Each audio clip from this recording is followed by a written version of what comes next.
When I woke from my coma, the nurse handed me a letter.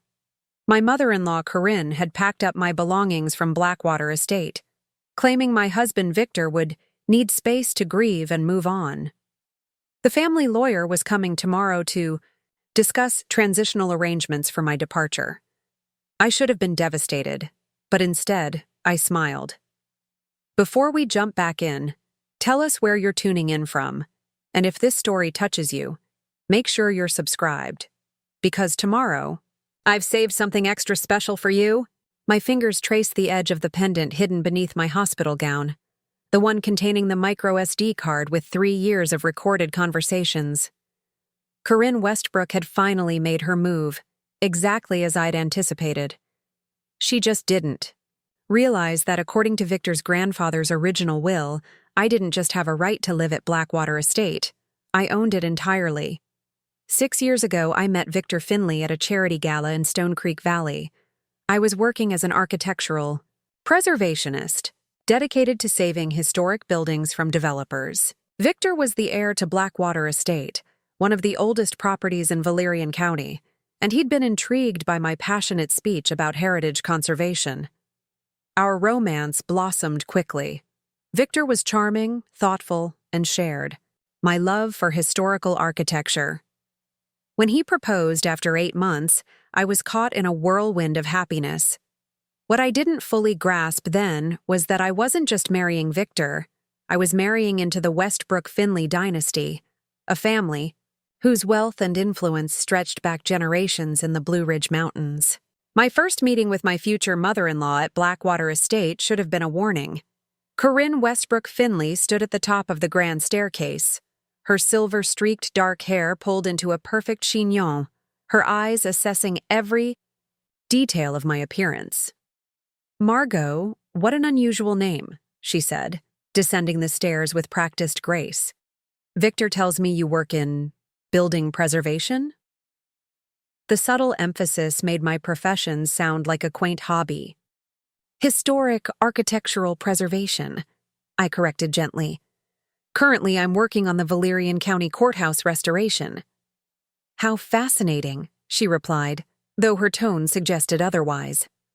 "I suppose every community needs its enthusiasts." That evening, over dinner in the cavernous dining room where portraits of Westbrook ancestors stared down disapprovingly, I noticed how Victor's demeanor changed in his mother's presence. His usual animated conversation became measured and formal. He deferred to her on topics he normally held strong opinions about. "The East Wing renovation should be completed by summer," he mentioned. Corinne's perfectly manicured nails tapped against her crystal wine glass. "The East Wing can wait. I've already spoken with Lawrence about prioritizing the gardens for the summer benefit." Victor simply nodded. "Of course, Mother. Whatever you think is best." After dinner, Lawrence Westbrook, Victor's stepfather, gave me a tour of the estate grounds. I admired the Georgian architecture of the main house, the careful restoration work done on the original features. Victor's grandfather, Julian, had a particular vision for Blackwater, Lawrence explained. He believed heritage wasn't just about preservation, but about evolution, allowing each generation to leave their mark while honoring what came before. "That's exactly my philosophy in preservation work," I said excitedly. Lawrence studied me with unexpected warmth. "Julian would have liked you, Margot. He was always concerned about who would truly care for Blackwater's legacy." Later that night, in Victor's childhood bedroom, I noticed a photograph of a white-haired man standing beside a much younger Victor. "Is that your grandfather?" I asked. Victor's expression softened. "Yes, Grandfather Julian. He raised me after my father died. Mother was struggling then." His voice held a note of sadness. "He was the heart of Blackwater. Everything changed after he passed." "When did he die?" I asked. 5 years ago, but sometimes it feels like yesterday." Victor turned away, but not before I caught the shine of tears in his eyes. Our wedding 3 months later was an elaborate affair orchestrated entirely by Corinne. My modest suggestions were politely acknowledged and promptly ignored. I wanted a ceremony in the estate's historic chapel. Corinne insisted on the grand ballroom. I preferred wildflowers from the estate gardens. She ordered exotic arrangements from a premier florist in the city.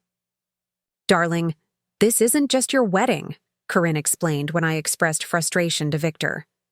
"This is a Westbrook Finley union, a social and business occasion. There are expectations." Victor squeezed my hand apologetically. "Mother means well. She's just used to managing these things." On our wedding day, as I prepared in one of Blackwater's guest suites, Corinne visited with a small velvet box. "A gift," she said, opening it to reveal an antique pearl necklace. "Westbrook brides have worn these pearls for generations." As she fastened them around my neck, her fingers lingered by my throat. "Family tradition is sacred here, Margot. The Westbrooks have always understood that individuals serve the family, not the other way around." Her eyes met mine in the mirror. "I hope you'll adapt well to our ways." Life at Blackwater after the honeymoon settled into a strange rhythm. Though Victor and I had our own wing of the house, Corinne seemed omnipresent.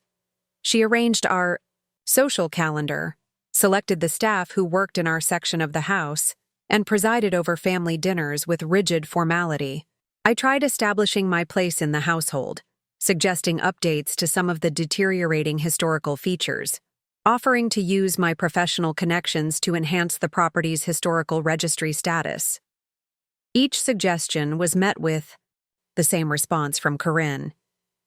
"Blackwater has managed quite well for generations without outside intervention, dear.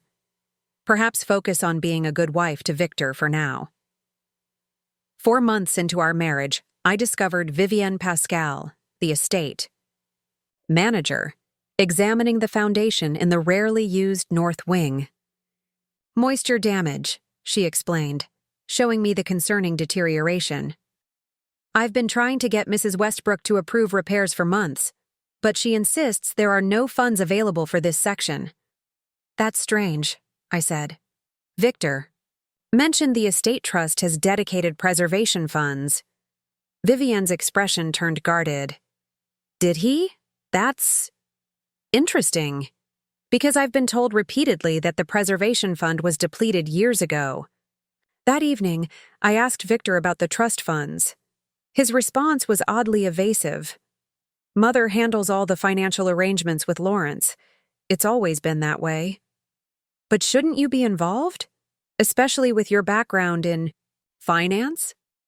Victor's expression clouded. "Mother thinks it's better if I focus on other aspects of the family business. She says I'm too sentimental about Blackwater to make objective financial decisions." The conversation ended when Corinne interrupted, announcing unexpected dinner guests. But something had shifted in my understanding of Blackwater Estate and my place within it. In the coming weeks, I began paying closer attention to the dynamics around me. I noticed how Victor deferred to Corinne on virtually every decision. How Lawrence, despite his senior position at Hargrove Holdings, the family investment firm, always yielded to Corinne's judgment regarding Blackwater. How staff members who had worked at the estate for decades seemed unusually guarded when Corinne was present. Small inconsistencies began to emerge. Renovations would be announced, then mysteriously canceled. Historic furniture would disappear, replaced with reproductions. Financial decisions about the estate were made without Victor's knowledge, despite his official position as the heir. One afternoon, while searching for a book in the library, I discovered a hidden drawer in the antique desk, Victor's grandfather's desk. Inside was a sealed envelope addressed to "My grandson, Victor, to be opened upon your 30th birthday." Victor had turned 32 years ago. I didn't open the letter. Preparing and narrating this story took us a lot of time, so if you are enjoying it, subscribe to our channel. It means a lot to us. Now back to the story. Instead, I noted its existence and location, and began to wonder what other secrets Blackwater might be hiding from its rightful heir. My architectural training had taught me to look beyond facades, to understand the true structures that supported grand exteriors. Now I began applying those same principles to the Westbrook Finley dynasty. Behind the impressive facade of family unity and tradition, what was the actual foundation? And was it as compromised as the north wing's crumbling stonework? That night, I made a decision. I would not confront Corinne directly. That would only lead to denials and potentially put me at risk. Instead, I would document, investigate, and build a complete understanding of what was happening at Blackwater Estate. If there were secrets being kept from Victor, he deserved to know the truth about his inheritance and his family. The next day, I purchased a small recording device disguised as a pendant necklace. I also began keeping meticulous notes in a coded digital journal, storing everything in encrypted cloud storage that only I could access. My investigation into the true nature of Blackwater Estate had begun. I started my documentation methodically, beginning with the estate's architectural history, my professional specialty, and a natural interest that wouldn't raise suspicions. Corinne actually seemed pleased by my newfound interest in Blackwater's heritage, perhaps viewing it as my finally accepting my role as a Westbrook Finley wife. "The archives are in the East Wing," she informed me over breakfast one morning. "Though I'm afraid they're rather disorganized. No one has properly cataloged them since Julian became ill." The archives proved to be a treasure trove, not just of architectural plans and historical photographs, but of family documents, financial records, correspondence, legal paperwork spanning generations, all gathering dust in mahogany filing cabinets, apparently forgotten. I began organizing these documents under the guise of creating a proper historical archive for the estate. Each evening, I would photograph critical pages, particularly those relating to Julian Finley's management of Blackwater and the changes implemented after his death. What emerged was troubling. Julian had established a substantial trust specifically for Blackwater's preservation, with Victor named as the primary trustee upon reaching 30 years of age. Yet according to Vivienne, this fund was supposedly depleted. Where had the money gone? My pendant recorder captured dozens of conversations over the coming months, Corinne instructing the household staff to redirect my questions, Lawrence making cryptic references to alternative investments of the preservation funds. Most disturbing were the private conversations between Corinne and Victor, where her subtle manipulation was most evident. "You're so like your father, darling," she would say whenever he questioned her decisions. "Brilliant but impractical. That's why he left the estate in such financial trouble when he died. Thank goodness I was able to step in." Victor's response was always the same: retreat, deference, apology. The pattern was so consistent, it seemed almost programmed. What had happened to the confident, passionate man I had fallen in love with? 6 months into my investigation, I made 2 significant discoveries. First, in reviewing medical records, stored among Julian's personal papers, I found references to Victor's treatment following his father's death. The documents were vague, but mentioned a Dr. Elijah Nolan and a regimen of what were described as stabilizing medications prescribed when Victor was just 14. Second, I found discrepancies in the legal documents regarding Blackwater's ownership. The versions in the family's main files showed Corinne as the primary trustee of the estate, with Victor as beneficiary upon reaching certain milestones, marriage being one, turning 30 another. But deeper in the archives, I discovered earlier drafting documents with Julian's handwritten notes. These suggested a very different arrangement. Victor would gain full control of Blackwater upon turning 30, with a secondary provision that, if he married before that time, his spouse would become joint trustee, specifically to prevent any single person from having unilateral control over the estate's resources. Had the final will been altered? I needed to find the original. My search became more focused, but also more dangerous. Corinne began noticing my interest in family documents. "You're spending so much time in those dusty archives," she remarked one afternoon, appearing unexpectedly in the doorway. "One might think you're looking for something specific." "Just organizing," I replied casually. "Did you know the original architectural plans for the North Wing restoration are missing? I thought they might help explain the current structural issues." "Those old papers are hardly relevant now," she said dismissively. "Lawrence and I are considering more dramatic changes for that section of the house." "What kind of changes?" I asked, keeping my tone merely curious. "We've had interest from a developer who specializes in converting historic properties into luxury hotel experiences. The North Wing would make a beautiful boutique hotel, don't you think?" My heart sank. The North Wing contained some of Blackwater's most historically significant features. Converting it would destroy irreplaceable architectural elements, and likely violate the preservation covenants I suspected Julian had established. "Does Victor know about these plans?" I asked. Corinne's smile tightened. "Victor understands that Blackwater must evolve to survive financially. Not everything can remain frozen in time, Margot, no matter how much preservationists might wish it." That evening, I shared Corinne's hotel conversion plans with Victor, hoping to spark his protective instincts for his grandfather's legacy. Instead, he seemed resigned. "Mother says the preservation funds are depleted. We have to find alternative ways to maintain Blackwater." "But what about the trusts your grandfather established?" I pressed. "According to the archives, there should be substantial funds dedicated solely to maintenance and restoration." Victor's expression changed, a flash of confusion quickly replaced by practiced certainty. "You must be mistaken. Mother has managed the finances since grandfather died. If those funds existed, she would have told me." Later that night, I heard them talking in Victor's study, Corinne's voice low but intense, Victor's responses becoming increasingly submissive.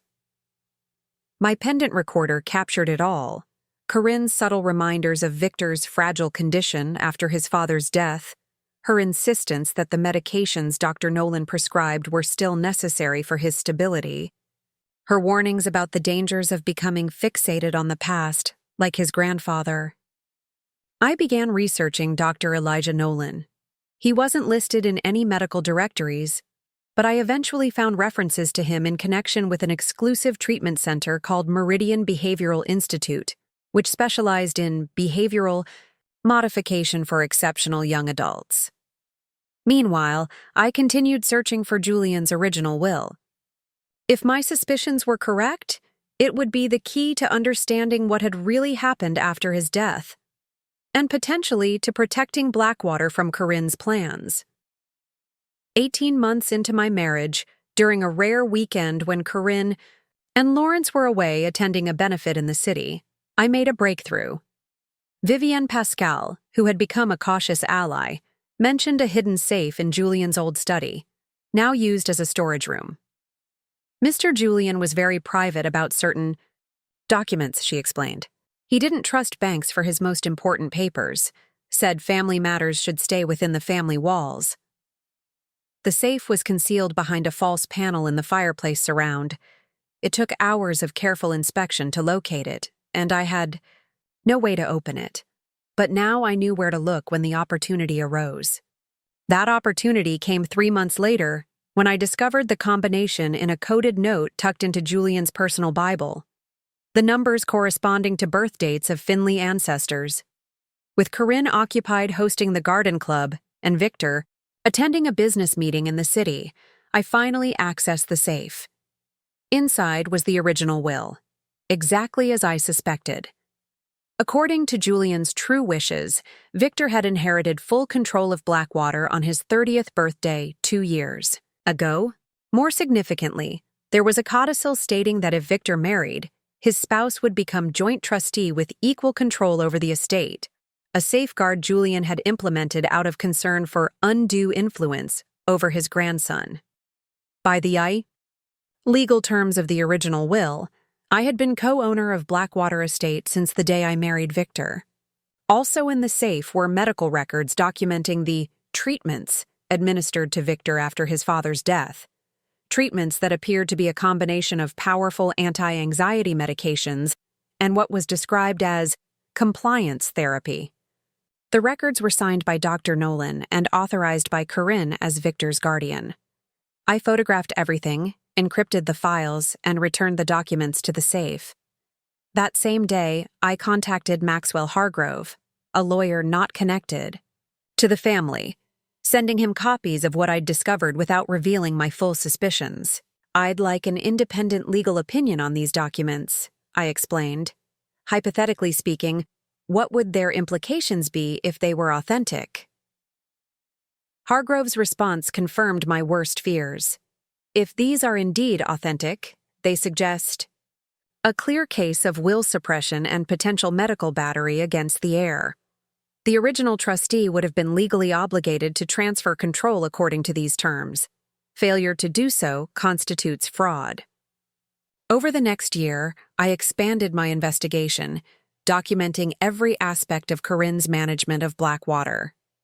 The diverted preservation funds, the forged authorizations, the continued treatments administered to Victor under the guise of managing an anxiety condition that had been deliberately induced during his vulnerable teenage years. My pendant recorder captured dozens of incriminating conversations. My encrypted files grew to include financial records, showing how the preservation funds had been channeled into Corinne and Lawrence's personal investment accounts. I documented the systematic isolation of Victor from his grandfather's old allies and advisors. I was building an ironclad case, but I still hadn't determined how to use it. Direct confrontation seemed dangerous. Corinne had already proven her willingness to manipulate and control anyone who threatened her position.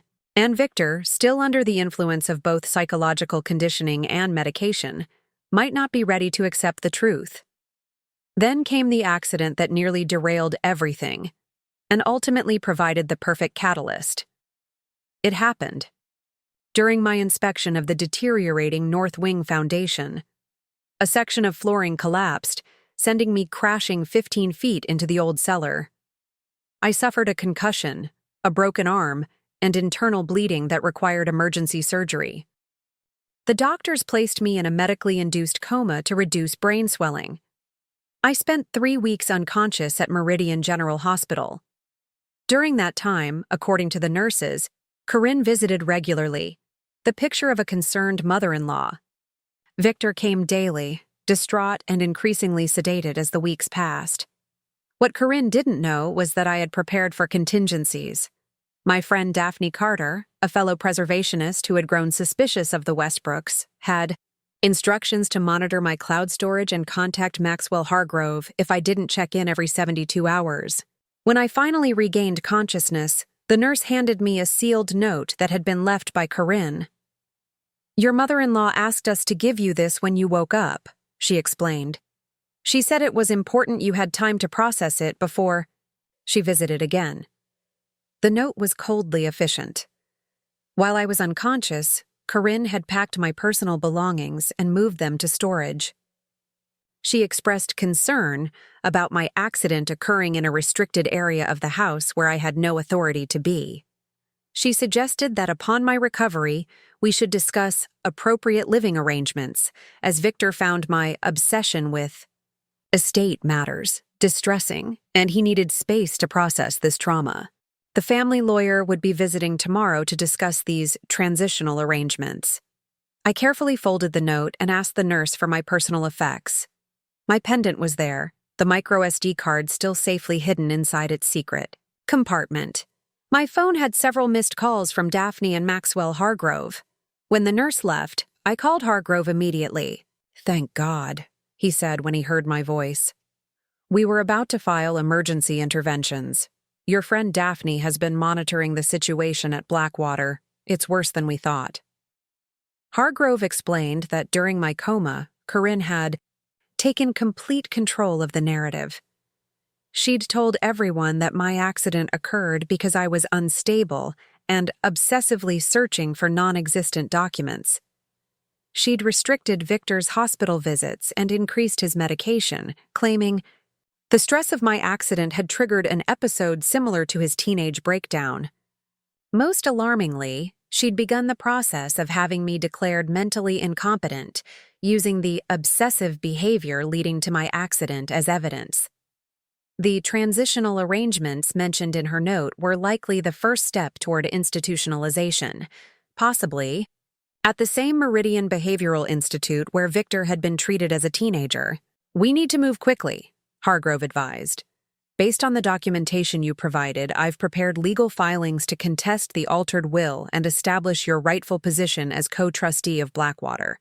But Corinne is already mobilizing her resources." "When is she planning to visit the hospital?" I asked. "Tomorrow afternoon, according to Daphne's intelligence. She's bringing the family lawyer and possibly Dr. Nolan." "Perfect," I said. "That gives us time to set everything in motion. I want them to make their move publicly, with witnesses."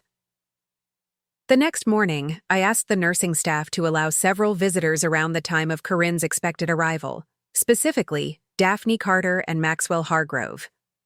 I explained that I was expecting difficult family news and wanted my support system present. I also requested that my room be prepared for a family meeting with enough seating for everyone. The sympathetic hospital staff, who had grown suspicious of Corinne's controlling behavior during my coma, readily agreed. When Corinne arrived, accompanied by Lawrence, their family lawyer Theodore Walsh, and a distinguished silver-haired man I assumed was Dr. Nolan, they found not a vulnerable patient, ready for manipulation, but a fully alert woman sitting up in bed, flanked by her own lawyer and friend. Corinne recovered from her surprise quickly. "Margot, I see you're feeling better. How unexpected to find you with visitors. We have private family matters to discuss." "I thought it best to have my own representation present," I replied, calmly, "since you've brought yours." Corinne's facade of concern hardened into something colder. "These are unnecessary complications. Victor is extremely distressed by your accident. The doctor has had to adjust his medication significantly. We're simply here to smooth the transition as you recover elsewhere." "You mean as I'm institutionalized for invented mental health issues?" I said, my voice steady. "Like Victor was after his father died?" Dr. Nolan stepped forward. "Mrs. Finley, in reviewing your case, I've noted concerning patterns consistent with obsessive fixation and paranoid ideation. Your unauthorized exploration of dangerous areas of the estate, despite explicit warnings—" "You mean my professional inspection of architectural features I co-own?" I interrupted. Corinne's expression flickered. "You don't own anything at Blackwater. You're simply Victor's wife, and given his fragile condition—" "Actually," Maxwell Hargrove interjected, opening his briefcase, "according to Julian Finley's original will, not the altered version your lawyer filed, Mrs. Margot Finley has been co-trustee and co-owner of Blackwater Estate since her marriage to Victor, a fact you've deliberately concealed while diverting millions from the Preservation Trust." Corinne's composure cracked. "That's absurd. The original will named me as trustee until Victor was prepared to assume responsibility." "Until he turned 30, I corrected, which happened 2 years ago. Or until he married, at which point his spouse would become co-trustee. A safeguard your father-in-law specifically implemented because he was concerned about your influence over Victor." The hospital room fell silent. Dr. Nolan shifted uncomfortably. Theodore Walsh looked genuinely confused, suggesting he might not have been aware of the will substitution. "These are serious allegations," Walsh said carefully. "If you have documentation—" "We have the original will, discovered in Julian Finley's personal safe," Hargrove confirmed, "along with medical records documenting the unnecessary treatments administered to Victor from age 14 onward." I reached for my pendant, removing the hidden microSD card. "We also have 3 years of recorded conversations documenting financial fraud deliberate medical manipulation, and conspiracy to commit unlawful detention. Corinne lunged forward. "Give me that. You have no right to record private conversations." Lawrence grabbed her arm, his face ashen. "Corinne, stop. Think carefully about what you're doing." But Corinne was beyond caution now, her careful facade completely shattered. "Everything I did was to protect Blackwater. Victor was never strong enough to manage it properly, just like his father. Someone had to take control. By drugging your own son? By stealing millions from the Preservation Trust? By attempting to have your daughter-in-law committed when she discovered the truth?" I asked, each question landing like a physical blow. Dr. Nolan was already inching toward the door. Theodore Walsh looked horrified, clearly realizing he had been made complicit in potential criminal acts. Corinne's eyes narrowed to slits. "You think you've won? Victor will never believe you over me. His condition makes him completely dependent." "His condition is manufactured," interrupted a new voice from the doorway. Victor stood there, clearer-eyed than I had seen him in years. Beside him was Vivienne Pascal, the estate manager who had helped me access Julian's safe. "I've been reducing my medication for weeks, Mother," Victor said quietly. "Ever since Margot's accident, the fog has finally lifted enough for me to see what you've been doing." He stepped into the room, his posture straightening with each word. "Grandfather warned me about you before he died. I didn't understand then. I do now." The scene in the hospital room shifted dramatically with Victor's arrival. Corinne's carefully constructed world began to collapse in real time. "Victor, darling, you're confused," she attempted, her voice adopting the soothing tone she had always used to control him. "You know your condition requires careful management. Dr. Nolan has explained." "Dr. Nolan isn't even a licensed psychiatrist," Victor interrupted. "Vivian helped me investigate. His credentials were fabricated. The Meridian Behavioral Institute is a shell company you created to launder money from grandfather's preservation trust." Theodore Walsh gathered his papers hastily. "I believe I should recuse myself from this situation immediately. It appears I've been provided with incomplete and potentially fraudulent information." He turned to Hargrove. "I had no knowledge of will substitution or fabricated medical credentials." "I assure you," Corinne's face contorted with rage. "You coward! After everything the family has done for your firm." Dr. Nolan had already slipped out during the confusion. Lawrence stood frozen, clearly calculating his own legal exposure. Victor approached my bedside, taking my hand gently. "I found your research notes after the accident. When Mother banned me from visiting you, I knew something was wrong. Vivian helped me access your cloud storage with the emergency password you'd given her."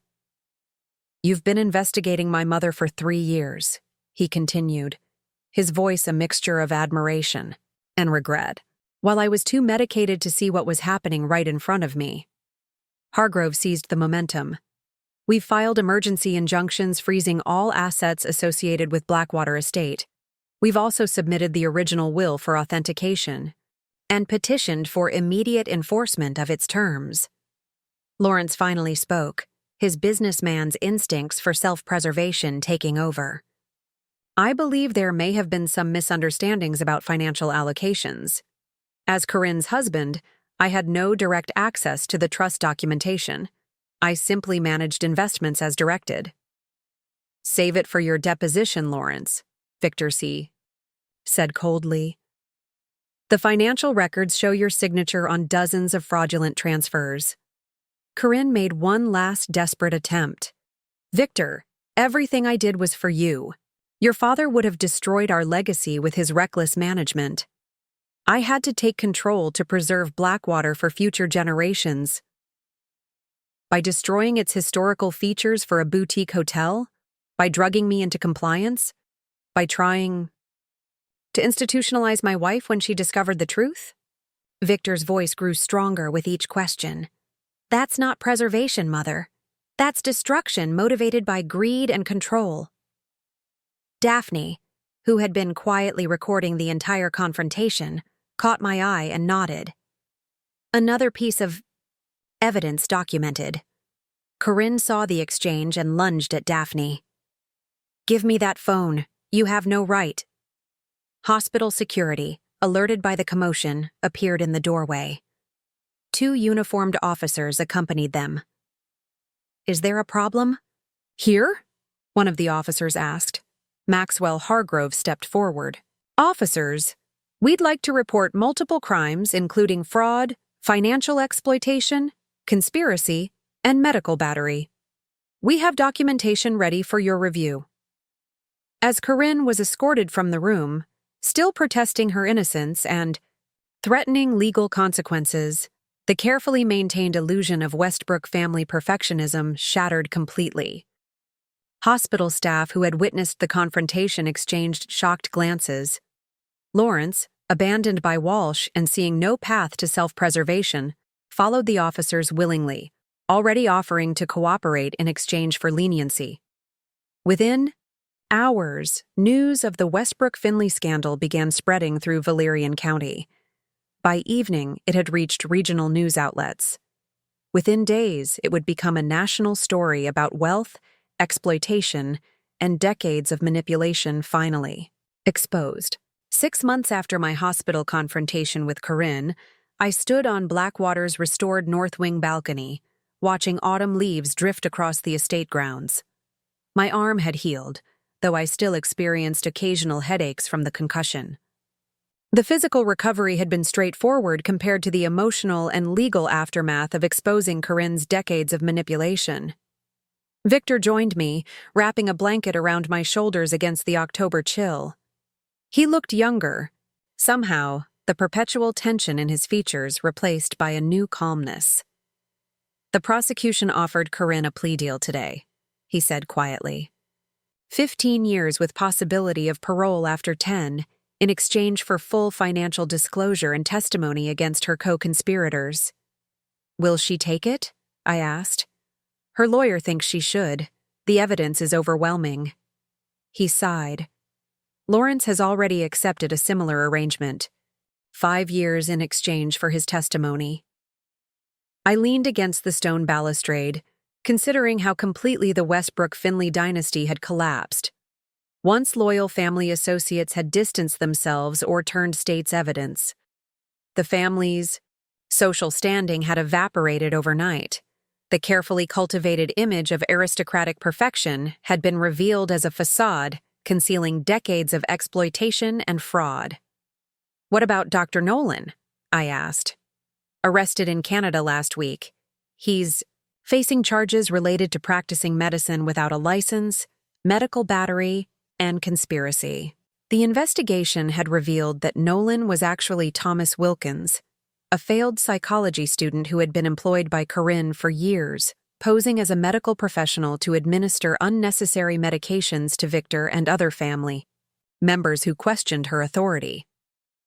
Victor's recovery from years of psychological manipulation and unnecessary medication had been remarkably swift once he was free from Corinne's influence. The anxiety condition that had allegedly required management since his teenage years had largely dissipated within months of stopping the medications.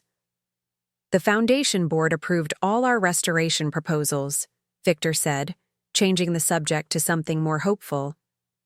"The North Wing will be fully restored according to grandfather's original plans by next summer." The Julian Finley Historic Preservation Foundation had been our first initiative after securing control of Blackwater.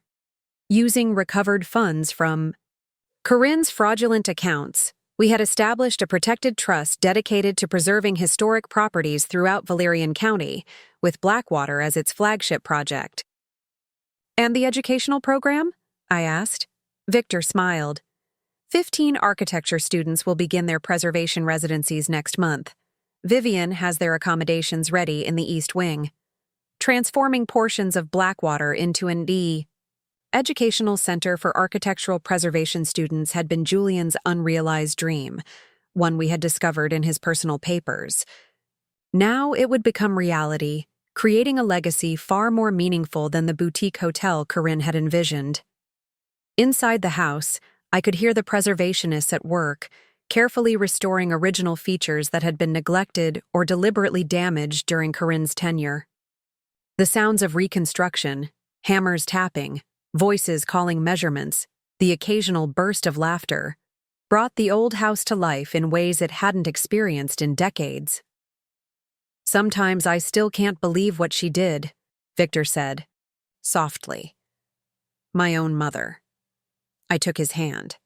This was the hardest part of recovery, accepting that someone who should have protected him had instead exploited his vulnerability for power and financial gain. "She couldn't see Blackwater the way your grandfather did, as a living heritage to be shared and preserved. She only saw it as a possession to control. While you saw it as something to protect, even at great personal risk," Victor said, turning to face me. "You could have left when you discovered what was happening. Instead, you spent years gathering evidence, knowing the dangers." The decision to stay and document rather than flee had been complex. Initially, it was about protecting the historic estate I had fallen in love with. Then, as I uncovered the extent of Victor's manipulation, it became about justice and recovery for him, for Blackwater, and for others who had been harmed by Corinne's schemes. "I couldn't abandon what your grandfather tried to protect," I said simply. "Or you." Inside the house, a phone rang. Victor answered it, listened briefly, then turned to me with a smile. "That was Maxwell. The court has officially approved our historic covenant application. Blackwater is now permanently protected from development. No future owner can ever convert it or substantially alter its historical features. This had been our most important legal battle, ensuring that what had happened under Corinne's management could never happen again. No matter who owned Blackwater in the future, its historical integrity would be legally protected in perpetuity." As the sun began to set over the Blue Ridge Mountains, casting the estate in golden light, I reflected on the journey that had brought us here.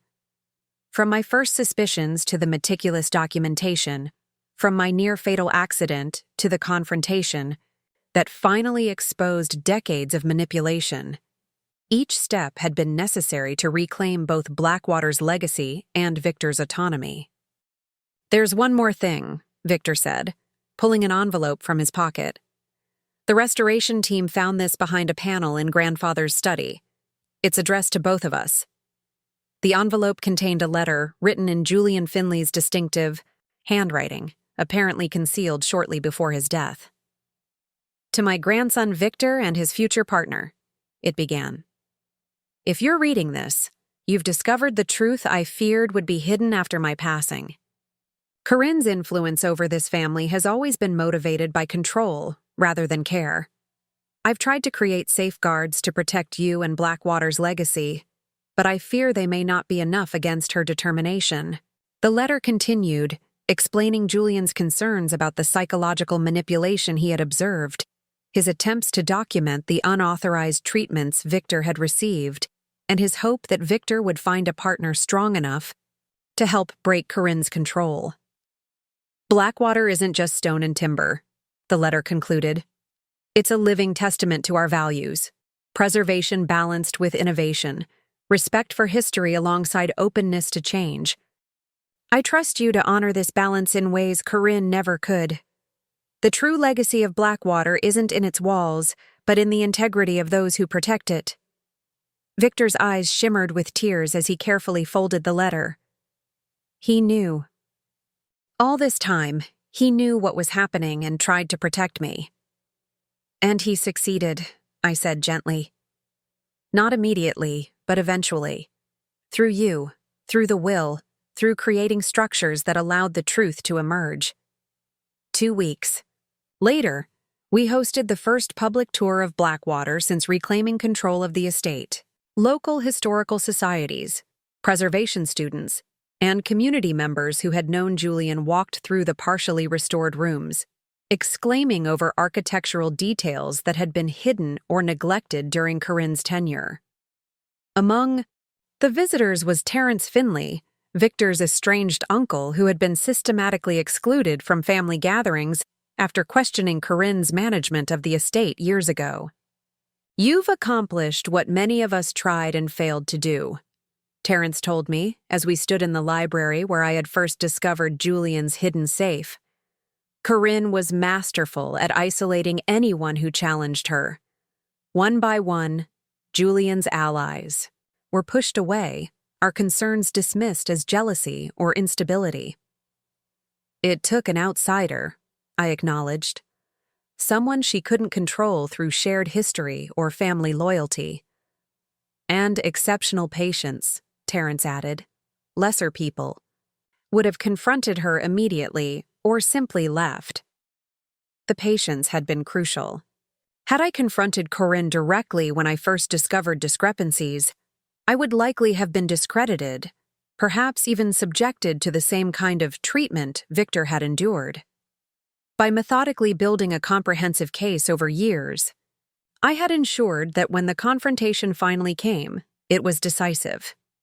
As the evening concluded, visitors gathered in the newly restored Grand Hall, where Victor announced the establishment of the Blackwater Preservation Scholarship, an annual grant for students specializing in historic restoration, with preference given to those focusing on properties with preservation challenges.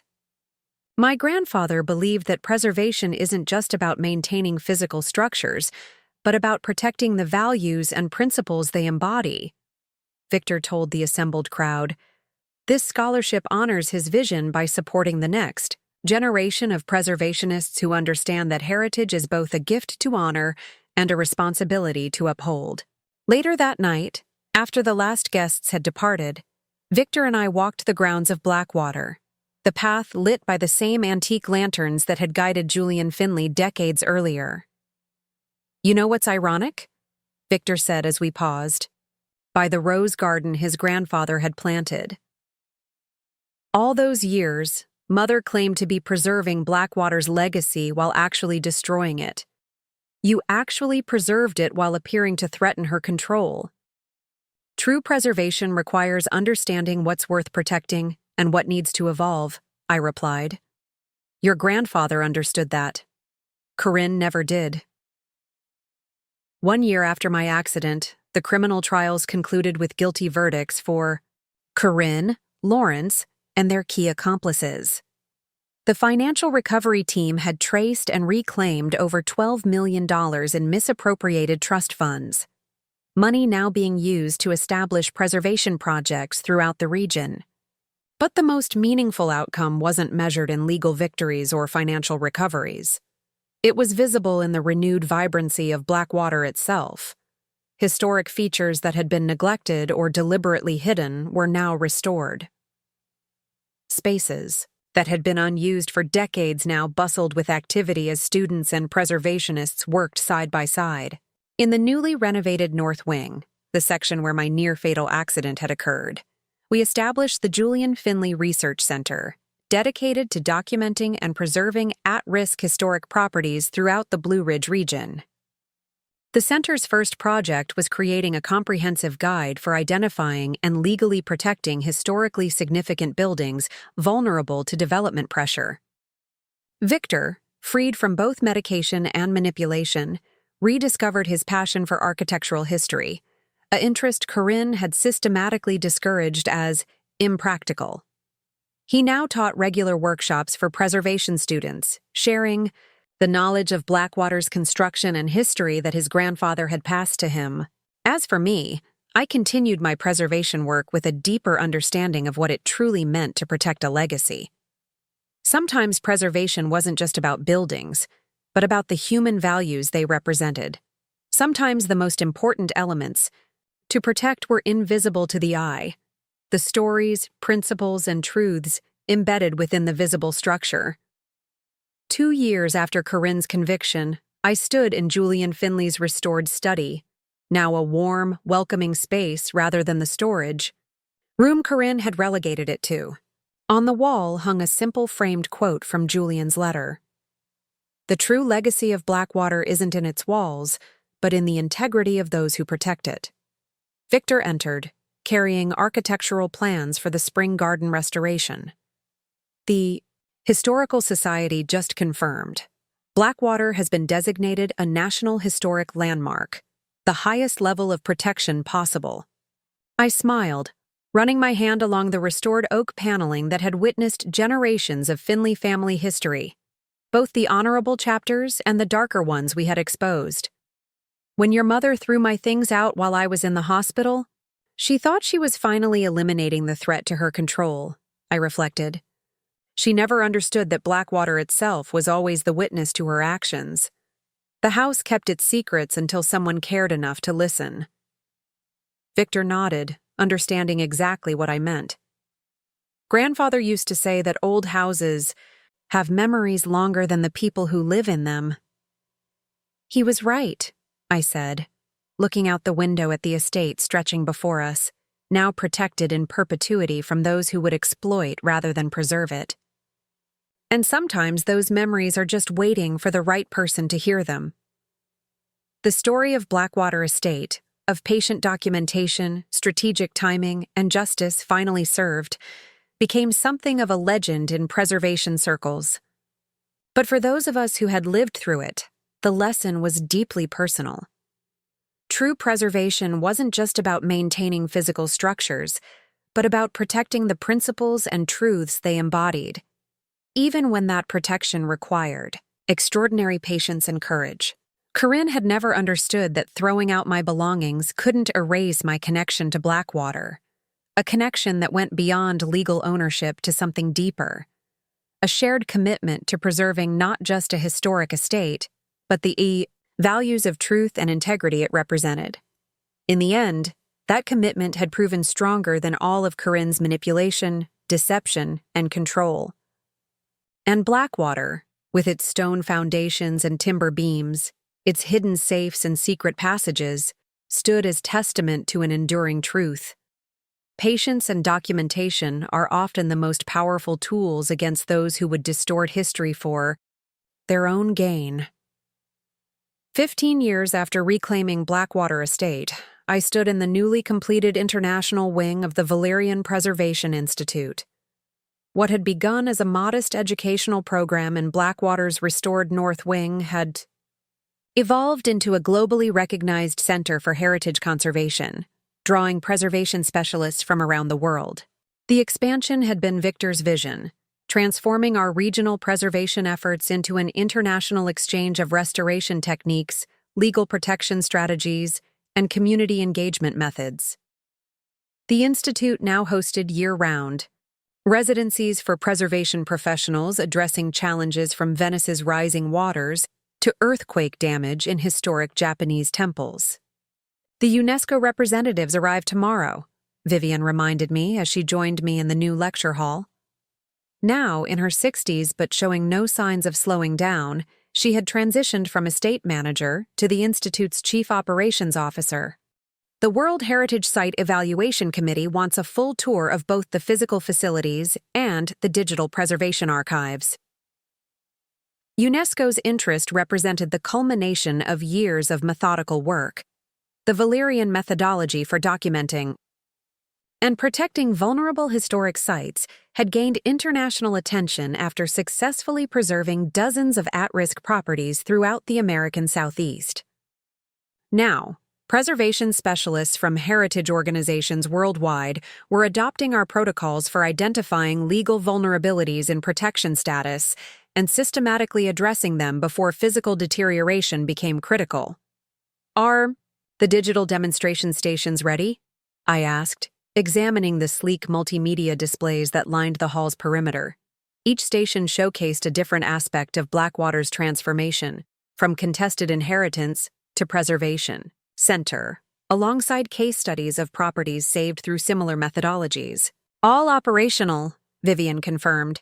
The team finished loading the comparative analysis of legal protection frameworks last night. 38 countries represented, with specific case studies for each major legal system. As we reviewed the final preparations, a young woman approached, one of the preservation fellows from the Institute's International Exchange Program. "Excuse me, Dr. Finley, The representatives from the Japanese Heritage Foundation have arrived early. They're particularly interested in your documentation methodology for establishing historic provenance when ownership records are contested. This request was unsurprising. The Institute had become especially known for its expertise in navigating disputed ownership claims, using methodical documentation to establish authentic provenance and protect vulnerable properties during ownership. Transitions. What had begun as my personal strategy for exposing Corinne's manipulation of Blackwater's ownership had evolved into a systematic approach taught to preservation specialists worldwide.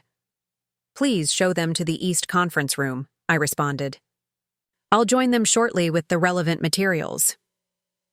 As the fellow departed, Victor entered from the main hallway, accompanied by Maxwell Hargrove. Though now in his 70s, our lawyer maintained an active advisory role with the Institute's legal education program.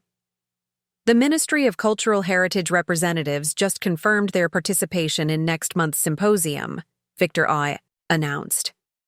That makes 23 countries sending official governmental delegations, plus the NGOs and private foundation representatives. The Valerian methodology has gone truly global, Maxwell observed. A far cry from our original goal of simply protecting Blackwater from Corinne's development plans. I smiled at this understatement. From one estate to an international preservation movement. Not the outcome I anticipated when I first discovered those discrepancies in Julian's financial records. We moved to my office, still located in what had been Julian's study, though now expanded to accommodate the increased administrative responsibilities of directing an international institute. The original architectural features remained intact, including the fireplace with its hidden safe that had once contained Julian's true will. Now the safe held digital backups of the Institute's most valuable preservation protocols and methodologies. The World Bank representatives were particularly impressed with the economic impact analysis, Victor noted as we reviewed the materials prepared for the UNESCO delegation. The data showing heritage preservation as a driver of sustainable economics development rather than an impediment to growth has shifted the conversation in developing regions. This had been one of our most significant contributions to global preservation efforts, demonstrating through rigorous economic analysis that properly managed historic properties could generate more sustainable economic benefits than demolition and redevelopment. The methodology had been developed using Blackwater and other properties protected under the Valerian Initiative as case studies. Speaking of economic impact, Maxwell interjected, the quarterly report from the Victor Finley Medical Access Foundation arrived this morning. They've now supported over 500 families with extraordinary medical needs, with an economic offset value estimated at nearly $80 million. This parallel development remained one of the most meaningful outcomes of our work. The foundation, established using recovered funds from Corinne's fraudulent accounts, had expanded far beyond its original scope, creating a model program for addressing extraordinary medical needs that fell through the gaps of conventional insurance coverage. Eleanor Winter's daughter just completed her medical residency, Victor added with satisfaction, specializing in the very condition she herself was treated for through the foundation's support. These full-circle moments continued to emerge as our work expanded. Eleanor Winters now served as the Institute's senior textile conservation specialist, training preservation fellows from around the world in techniques she had once feared would be lost when financial pressures nearly forced her to abandon her expertise. Our discussion was interrupted by a soft knock at the door. Daphne Carter entered, her position at the National Trust for Historic Preservation having evolved into a formal partnership role with the Valerian Institute. "Sorry to interrupt," she began. "But there's a situation I thought you should know about immediately. Lawrence Westbrook is attempting to insert himself into tomorrow's UNESCO visit." Victor tensed visibly at the mention of his stepfather. Lawrence had been released from prison 5 years earlier, having served his reduced sentence for cooperation with the prosecution. Since then, he had attempted repeatedly to rebrand himself as a preservation advocate, seeking to distance himself from his role in Corinne's manipulation of Blackwater. "What's his angle this time?" Victor asked, his voice tightening. "He's claiming that as a key figure in Blackwater's transition, he should be included in the formal presentation to the UNESCO committee," Daphne explained, making no attempt to hide her disgust. "He's leveraged connections at the State Department to get himself credentialed as an independent historic preservation consultant for the delegation's visit." "Absolutely not," I responded firmly. "His participation would undermine the entire narrative of Blackwater's transformation. He wasn't a catalyst for positive change. He was an active participant in the attempt to dismantle the estate's historic features for commercial development. Unfortunately, his State Department connections make this delicate," Maxwell cautioned. "A direct rejection could create diplomatic complications for the UNESCO evaluation process." "Then we don't reject him directly," Victor suggested, a strategic glint in his eye that reminded me of the man who had emerged from beneath Corinne's conditioning years ago. "We redirect him. The delegation is splitting into specialized groups, correct?" Daphne nodded. 4 tracks, focusing on different aspects of the Institute's work. "Then we assign Lawrence to the legal compliance documentation group," Victor proposed. "It's the most technically complex presentation, focused entirely on the evidentiary standards required for establishing historic provenance in contested ownership situations." I immediately saw the elegant strategy in this approach. The very methodology we developed to expose his and Corinne's manipulation of Blackwater's ownership records. "Exactly," Victor confirmed. "He can hardly object to the assignment without acknowledging why it's inappropriate for him specifically. And if he does attend, he'll be forced to sit through a detailed explanation of exactly how we documented the fraud he participated in, with case studies and specific reference to the techniques used to conceal ownership transfers," I added, appreciating the poetic justice of the arrangement, including several that he personally employed. Maxwell's expression shifted from concern to satisfaction. "A masterful solution. He gets his formal participation without the ability to control the narrative, and we maintain the integrity of the UNESCO presentation without creating diplomatic complications." This approach reflected how our strategies had evolved over 15 years, no longer simply reactive to threats, but proactively managing potential disruptions through sophisticated redirection rather than direct confrontation. The same methodical, documentation-focused approach that had allowed us to reclaim Blackwater now infused all aspects of the Institute's operations. As preparations for the UNESCO delegation continued throughout the day, I found a quiet moment to walk the grounds of Blackwater Estate alone. The late afternoon sunlight illuminated the restored architecture, casting long shadows across gardens now meticulously maintained according to Julian's original designs. The transformation was complete yet ongoing, each generation of preservation fellows adding new insights to the methodologies we had pioneered, each protected property extending the impact of what had begun as a personal battle to save one historic estate. Near the memorial garden dedicated to Julian's vision, I encountered Terence Finley, Victor's uncle who had reconnected with the family after Corinne's downfall. Now in his 80s, he remained actively involved with the Institute's oral history program, documenting the personal stories connected to historic properties throughout the region. "Thinking about tomorrow's UNESCO visit?" he asked, joining me on the stone bench overlooking Julian's favorite view of the estate. "Partly," I acknowledged, "but also reflecting on how completely Blackwater has transformed from what Corinne intended, from a private possession to be controlled to an international resource to be shared." Terence nodded thoughtfully. "Julian always said Blackwater wasn't meant to be a monument frozen in time, but a living demonstration of how the past could inform the future. I think he would be astonished by how literally his vision has been realized. Sometimes I wonder what would have happened if I hadn't discovered those first discrepancies in the financial records," I mused. "If I hadn't spent those years methodically documenting Corinne's manipulation before confronting her. Blackwater would likely be a boutique hotel now, Terrence said bluntly. The north wing converted to luxury suites, the historical features gradually replaced with modern amenities, the Preservation Trust depleted to fund commercial ventures. He was right, of course.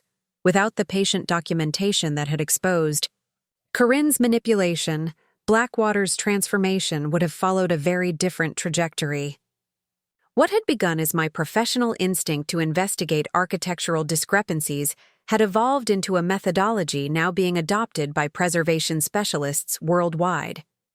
The following morning brought the UNESCO delegation, an impressive assembly of heritage preservation experts from around the world, accompanied by diplomats, foundation representatives, and international media.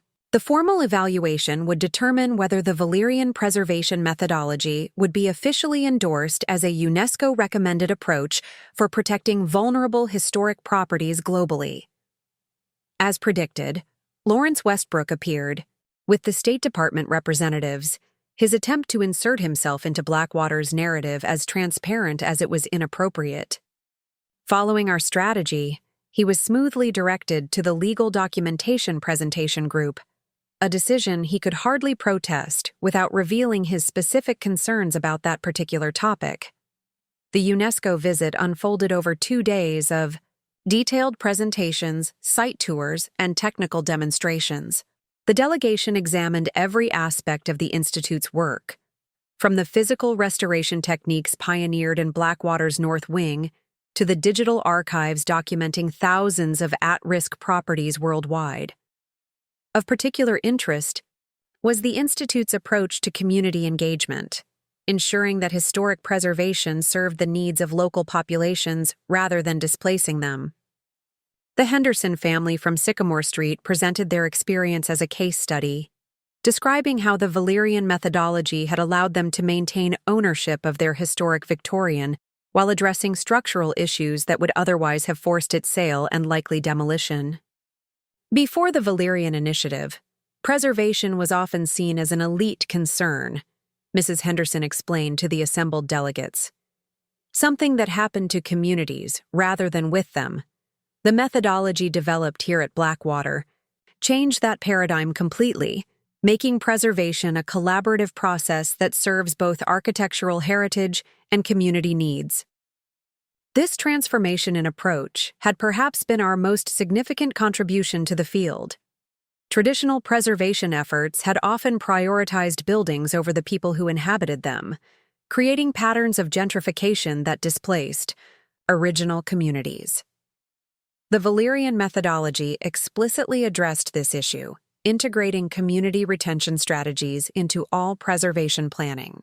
During the technical presentations, I noticed Lawrence Westbrook sitting uncomfortably through the detailed explanation of forensic documentation techniques for exposing ownership manipulation, the very methods that had revealed his and Corinne's attempt to divert Blackwater's Preservation Trust. His presence in that particular session created an unspoken but powerful demonstration of the methodology's effectiveness. The culmination of the UNESCO visit was a formal presentation in Blackwater's Grand Hall, the same space where, 15 years earlier, Corinne had orchestrated the birthday celebration that became the catalyst for her downfall. Now, instead of Boston's social elite gathered for a carefully controlled spectacle, the hall hosted preservation specialists from around the world engaged in substantive discussion about protecting cultural heritage. The head of the UNESCO delegation, Dr. Amara Okafor, addressed the assembled group with evident appreciation. What we have witnessed these past 2 days represents a paradigm shift in preservation methodology.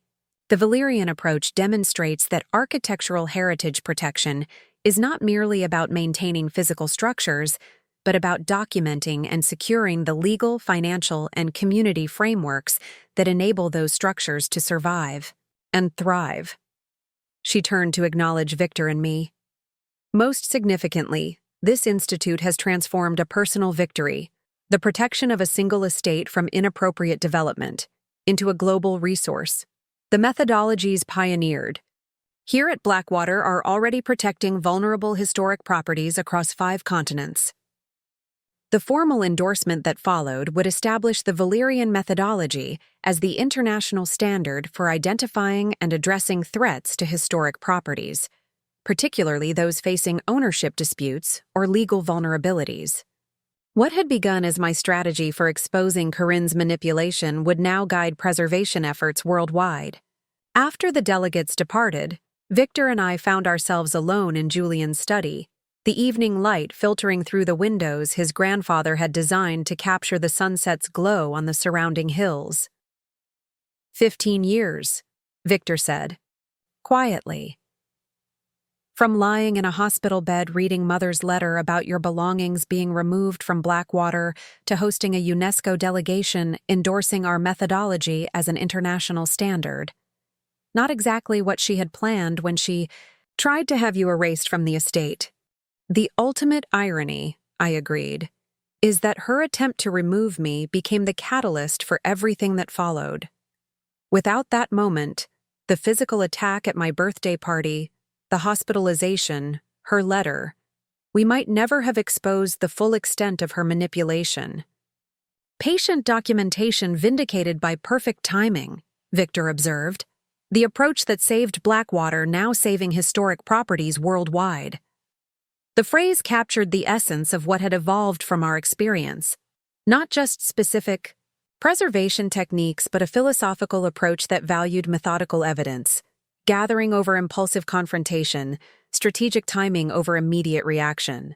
Later that evening, a small celebration gathered in Blackwater's library. Not the formal diplomatic reception that had concluded the UNESCO visit, but an intimate acknowledgement with those who had been part of the journey from the beginning. Vivian Pascal, Daphne Carter, Maxwell Hargrove, Terence Finley, Eleanor Winters, each had played a crucial role in Blackwater's transformation. I remember when this room was off limits to anyone but family, Terence recalled, gesturing to the library where we had gathered. Corinne treated the entire estate as a private kingdom rather than a historic resource. Now it hosts researchers from around the world, Eleanor noted. The textile conservation techniques we've developed here are being applied to historic collections from Edinburgh to Kyoto. And the legal protection frameworks have been adapted for heritage sites across 6 different legal systems, Maxwell added with evident satisfaction. What worked for Blackwater now works for properties facing similar threats worldwide. As conversations continued around us, Victor drew me aside to a quiet corner of the library. I've been meaning to show you something, he said, retrieving an old leather portfolio from a shelf. The archivists found this in a collection of grandfather's personal papers we hadn't fully cataloged yet. Inside was a series of architectural sketches, Julian's original vision for Blackwater as an educational center for preservation studies. The drawings, dated nearly 30 years earlier, showed remarkably prescient plans for converting various sections of the estate into teaching spaces, research facilities, and conservation laboratories. He saw all of this decades ago, Victor said wonderingly. Not just preserving Blackwater as a historic property, but transforming it into a living center for teaching preservation techniques. And Corinne fought that vision every step of the way, I observed, tracing the careful lines of Julian's drawings. Seeing the estate only as something to control rather than something to share. The ultimate irony is that her attempts to prevent this transformation became the catalyst that made it possible, Victor noted. Without her manipulation being exposed so completely, we might never have gained the legal authority or financial resources to realize grandfather's full vision. This paradox lay at the heart of Blackwater's story, how attempts to control through deception had ultimately enabled unprecedented openness and education. Corinne's meticulous efforts to maintain exclusive control had instead created the conditions for global sharing of preservation methodologies. The following week brought the formal notification that UNESCO had officially endorsed the Valyrian preservation methodology as a recommended approach for identifying and addressing threats to vulnerable historic properties worldwide. The announcement included funding for translations of all training materials into 12 languages and the establishment of regional training centers on 3 continents. As I reviewed the implementation plan with the Institute's international program directors, I was struck by how completely the approach had evolved from its origins. What had begun as my personal strategy for documenting Corinne's manipulation of Blackwater's ownership had developed into a systematic methodology applicable across widely varying cultural and legal contexts. The core principles remained consistent: patient documentation rather than premature confrontation, comprehensive evidence gathering rather than piecemeal challenges, strategic timing rather than reactive engagement. These approaches, developed through necessity during my investigation of Corinne's manipulation, now formed the foundation of an internationally recognized preservation methodology. That afternoon, as preservation fellows from 3 continents participated in a workshop on documenting legal vulnerabilities in historic property protection, I observed from the back of the room how naturally they applied these principles to case studies from their home regions. A preservation specialist from Jordan adapted the evidence-gathering protocols to address ownership disputes affecting an ancient caravanserai. A Japanese architectural historian applied the documentation methodology to establish construction chronology for a temple complex with contested provenance. The methodology that had saved Blackwater from inappropriate development was now protecting historic properties facing similar threats worldwide, each adaptation strengthening and refining the approach through application to new contexts. After the workshop concluded, I found Victor in the North Wing Conservation Laboratory, where advanced imaging technology was being used to document deterioration patterns in historic building materials.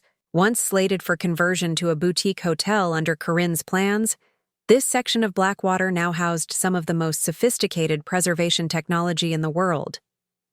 The implementation team needs final approval on the international training schedule, I informed him, presenting the detailed rollout plan for the UNESCO-endorsed methodology. The first sessions begin next month in Paris, Rome, and Kyoto, with additional locations added quarterly. Victor reviewed the materials with evident satisfaction. From one estate to a global movement, he observed. Not what Mother had in mind when she ordered your belongings packed while you were in the hospital. The ultimate backfire, I agreed. Her attempt to control Blackwater through manipulation created the conditions for it to become an international resource beyond any individual's ownership. This transformation represented the true victory, not merely reclaiming Blackwater from Corinne's deception, but expanding its significance far beyond what either she or we had initially imagined. The estate that had once been jealously controlled now freely shared its resources, methodologies, and knowledge with preservation specialists worldwide. That evening, a call came from Maxwell Hargrove with unexpected news. Lawrence Westbrook has issued a public statement, he reported. Apparently, attending the legal documentation session during the UNESCO visit affected him more deeply than we anticipated. Lawrence's statement acknowledged his role in the attempted destruction of Blackwater's historic features and the manipulation of its ownership records. More significantly, he had established a substantial fund to support the implementation of the Valerian methodology specifically in regions where historic properties faced threats from commercial development. He's calling it the Accountability and Preservation Fund, Maxwell explained, with explicit acknowledgement that his own actions at Blackwater represent exactly the kind of threat the methodology was designed to expose and counteract. This unexpected development created complex emotions, particularly for Victor. Lawrence had been Corinne's willing accomplice in the manipulation of Blackwater's finances and Victor's psychological conditioning.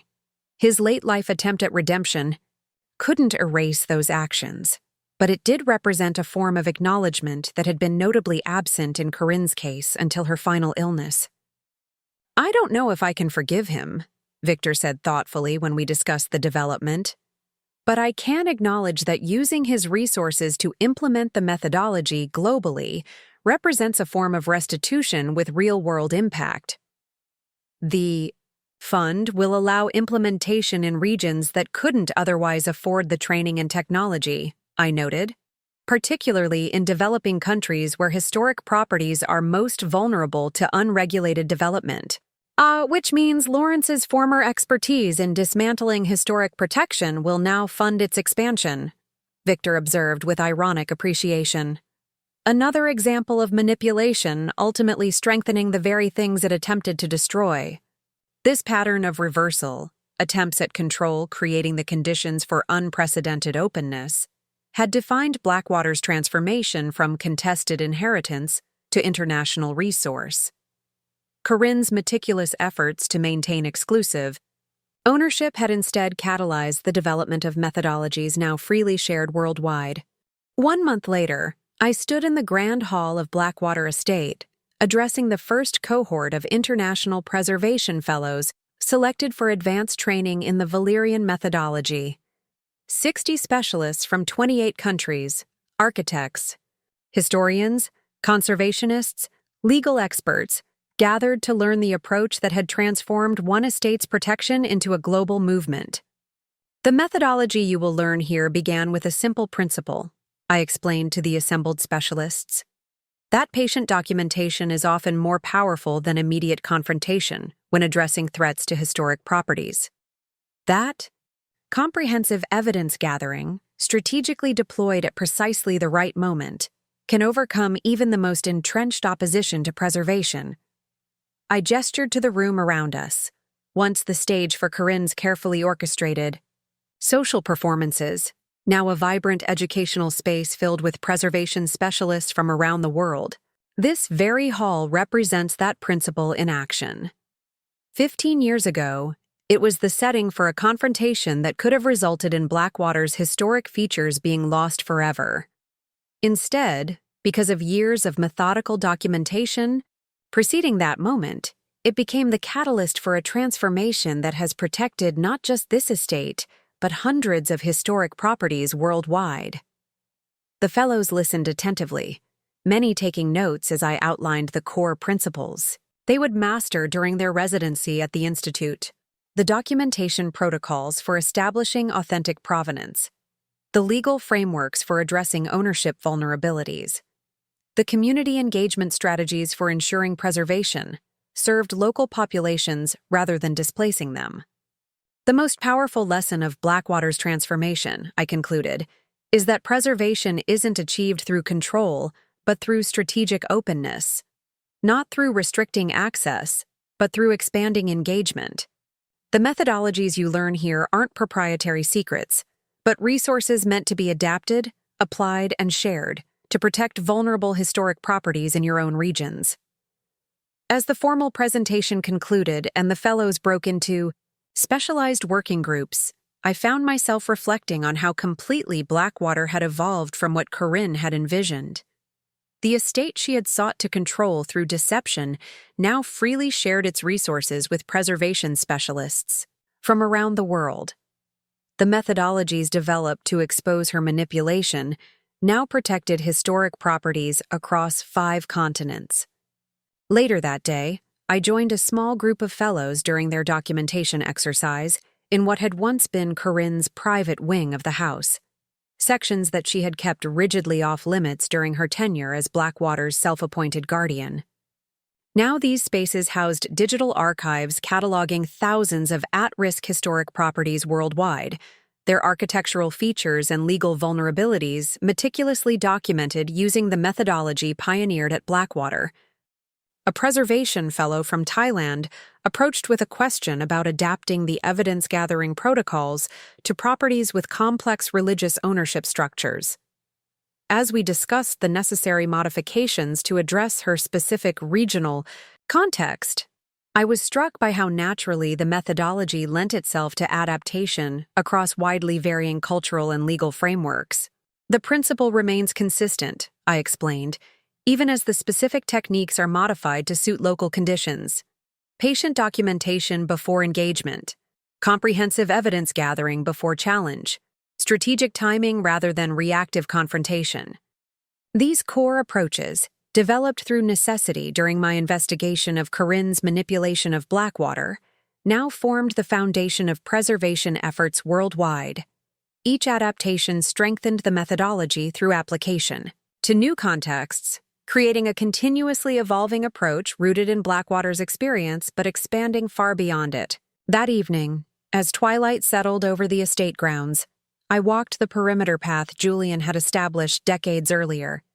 The path that had once provided him solitary reflection now guided international visitors through carefully restored gardens and architectural features, each element protected through the methodology that bore Blackwater's regional name. Victor joined me as I paused near the memorial garden dedicated to Julian's vision. "The first satellite training center opens in Rome next week," he remarked, "Paris and Kyoto the week after. By this time next year, preservation specialists on 4 continents will be implementing the methodology. From one estate to a global movement," I repeated our now familiar observation. "Not what your mother intended when she had my belongings packed while I was hospitalized." "The ultimate irony," Victor agreed, "is that her attempt to erase your presence from Blackwater created the conditions that made all of this possible. Without that catalytic moment, her letter, the confrontation in the hospital room, the exposure of her manipulation, we might never have developed the methodology now protecting historic properties worldwide. This fundamental reversal attempts at control, creating the conditions for unprecedented openness, defined Blackwater's transformation. Corinne's meticulous efforts to maintain exclusive ownership had instead catalyzed the development of methodologies now freely shared across cultural and national boundaries. As night fell and lights illuminated Blackwater's facade, I reflected on how completely the estate had been transformed from a private possession jealously controlled by one family to an international resource serving preservation specialists worldwide. The house that Corinne had treated as her personal kingdom now welcomed visitors from around the globe, sharing the methodologies and knowledge developed through its protection. When my mother-in-law threw my things out while I was in the hospital, she couldn't have imagined that her attempt to erase my presence would instead become the catalyst for Blackwater's transformation into something far beyond her limited vision.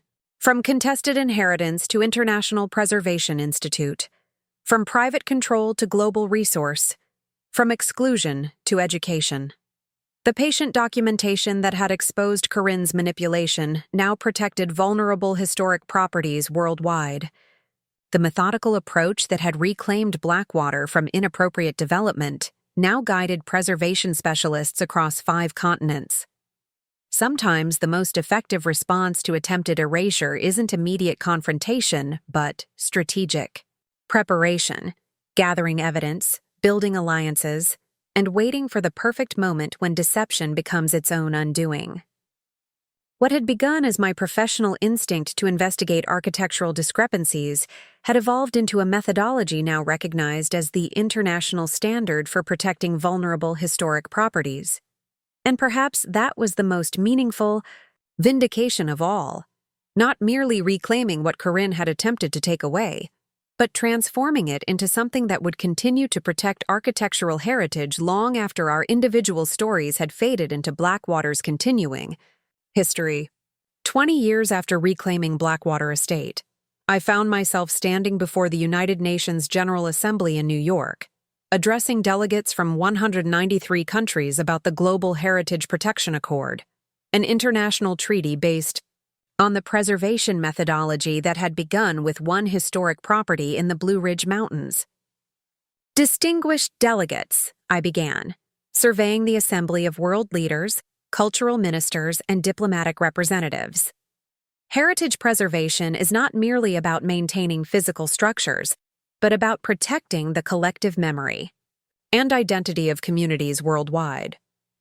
The methodology we have developed demonstrates that strategic documentation, community engagement, and legal fortification can protect vulnerable historic properties even against the most determined opposition. The journey from Blackwater's contested inheritance to this international podium represented a transformation beyond anything I could have imagined when I first discovered discrepancies in Julian Finley's financial records 2 decades earlier. What had begun as my strategy for exposing Corinne's manipulation had evolved into an approach now being codified in international law. The Global Heritage Protection Accord represented a landmark achievement, establishing binding protections for historic properties while creating mechanisms for technical assistance, financial support, and legal intervention when preservation was threatened.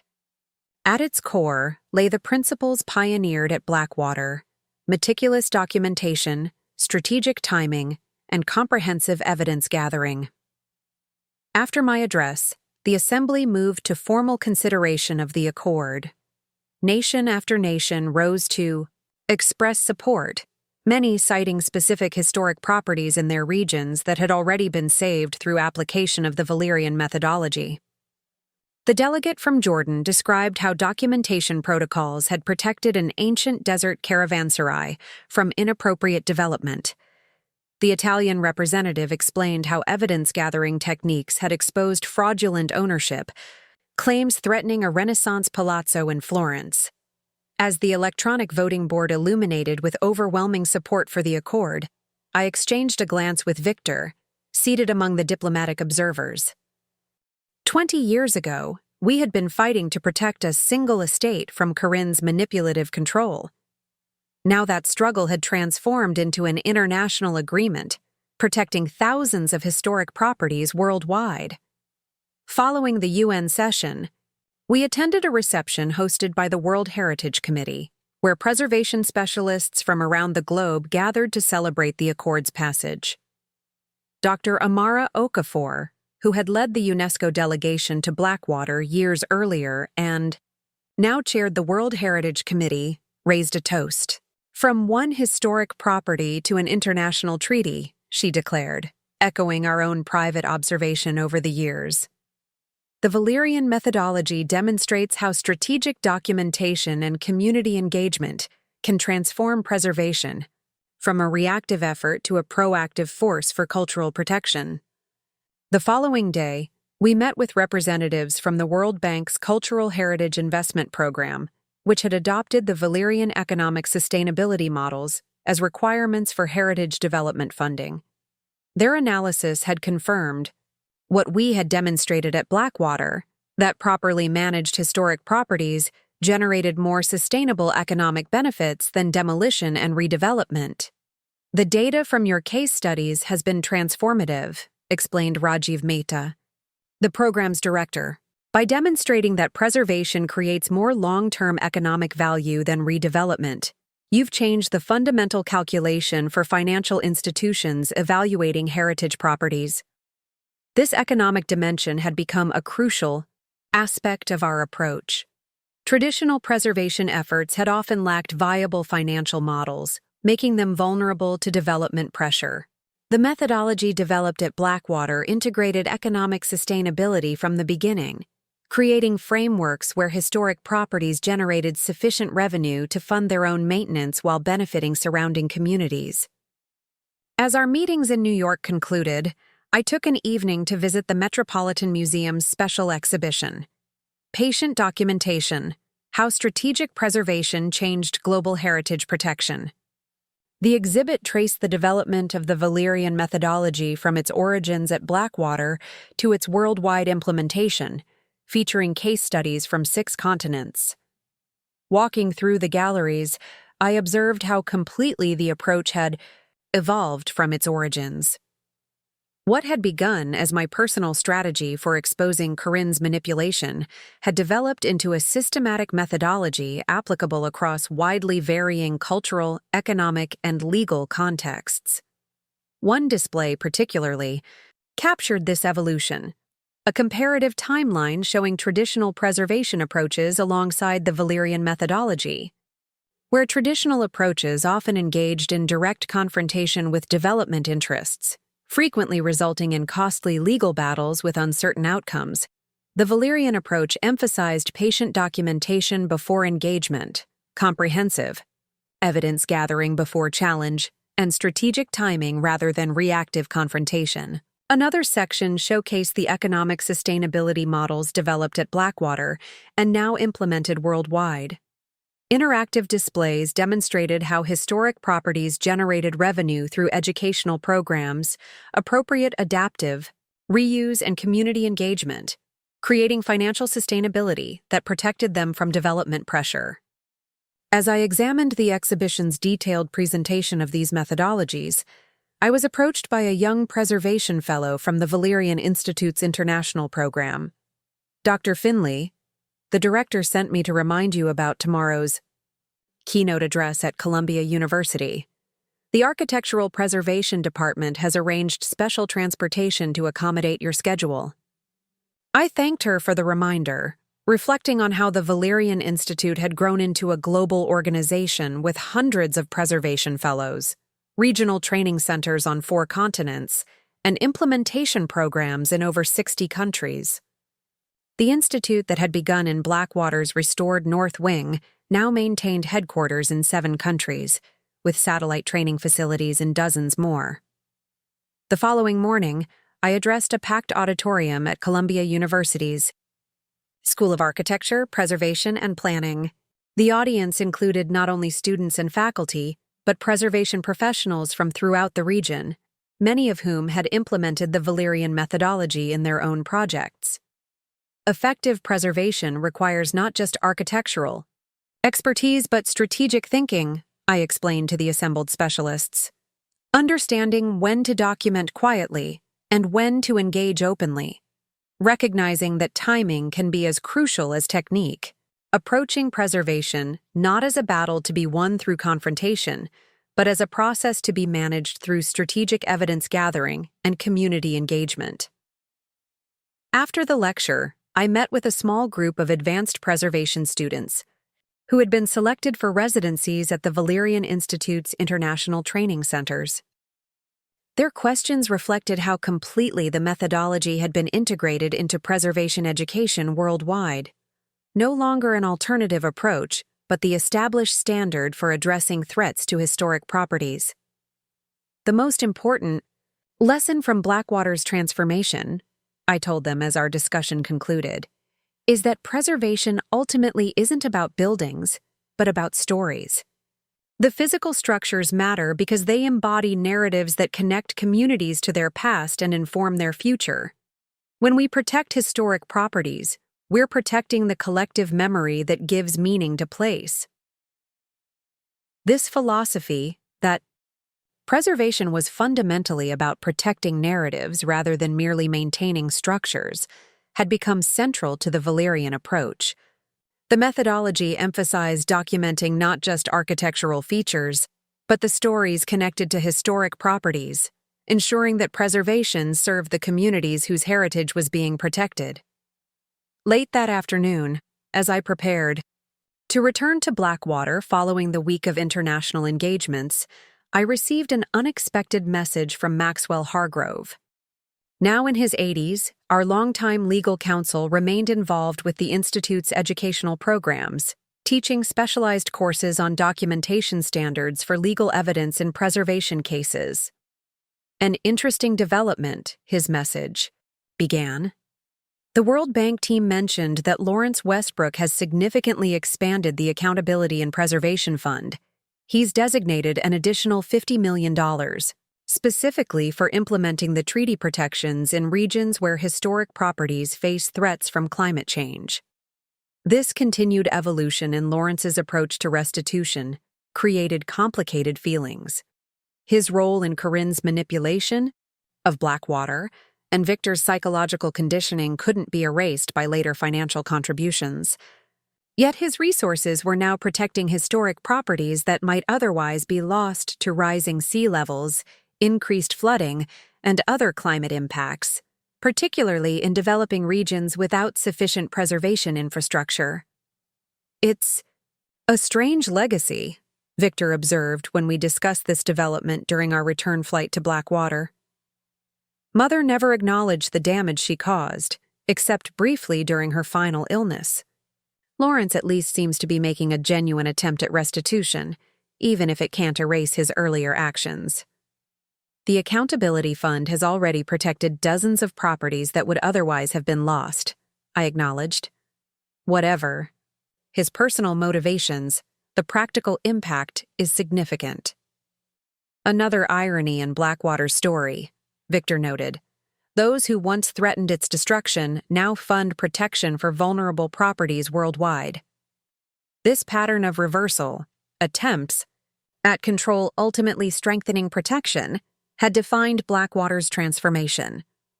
Corinne's meticulous efforts to maintain exclusive ownership had instead catalyzed the development of methodologies now embedded in international law. Lawrence's participation in fraudulent financial schemes now funded preservation efforts in regions most vulnerable to loss.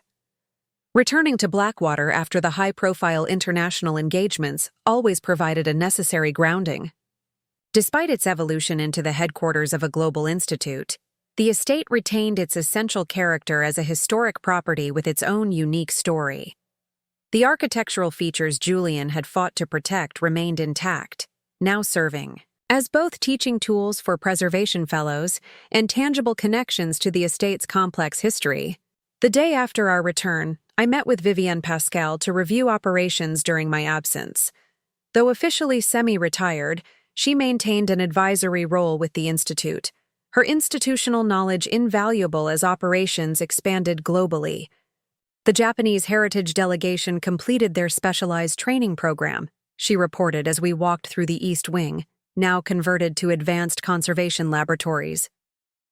They've already implemented the documentation protocols at 3 historic temple complexes facing development pressure in Kyoto.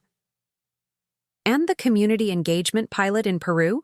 I inquired, referencing a new program adapting the Valerian methodology to indigenous heritage sites with complex cultural ownership patterns.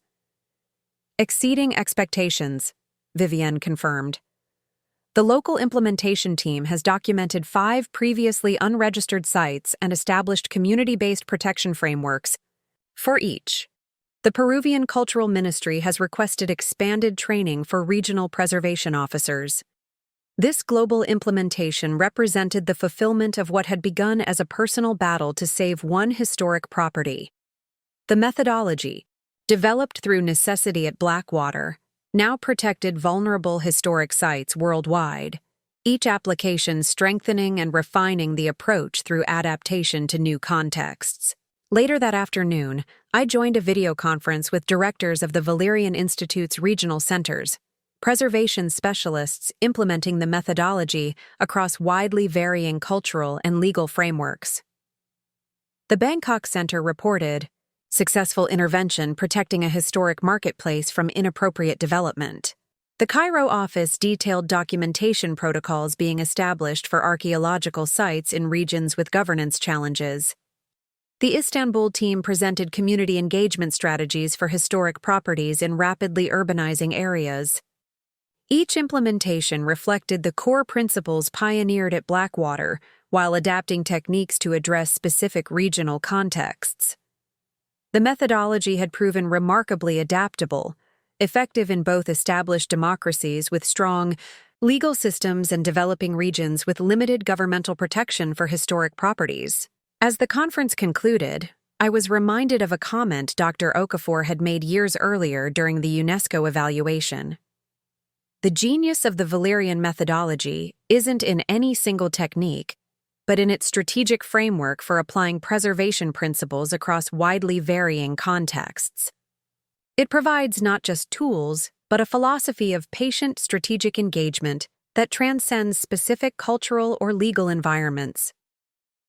That evening, Victor and I hosted a small dinner at Blackwater for the Institute's executive committee, the team responsible for implementing the Global Heritage Protection Accord now that it had been formally adopted. The gathering included preservation specialists from 12 countries, each bringing unique expertise to the international implementation effort. The treaty provides unprecedented legal protection, noted Jürgen Kleist, the German preservation architect who headed the Institute's European operations. But its real power lies in the standardized documentation protocols that establish evidence admissible in virtually any legal system worldwide. Combined with the economic sustainability models, added Maria Santos from the Brazilian implementation team, these protections address both the legal and financial vulnerabilities that historically have made properties susceptible to inappropriate development. The conversation reflected how comprehensively the methodology had evolved from its origins in my investigation of Corinne's manipulation of Blackwater. What had begun as a personal strategy for exposing deception had developed into a systematic approach now codified in international law.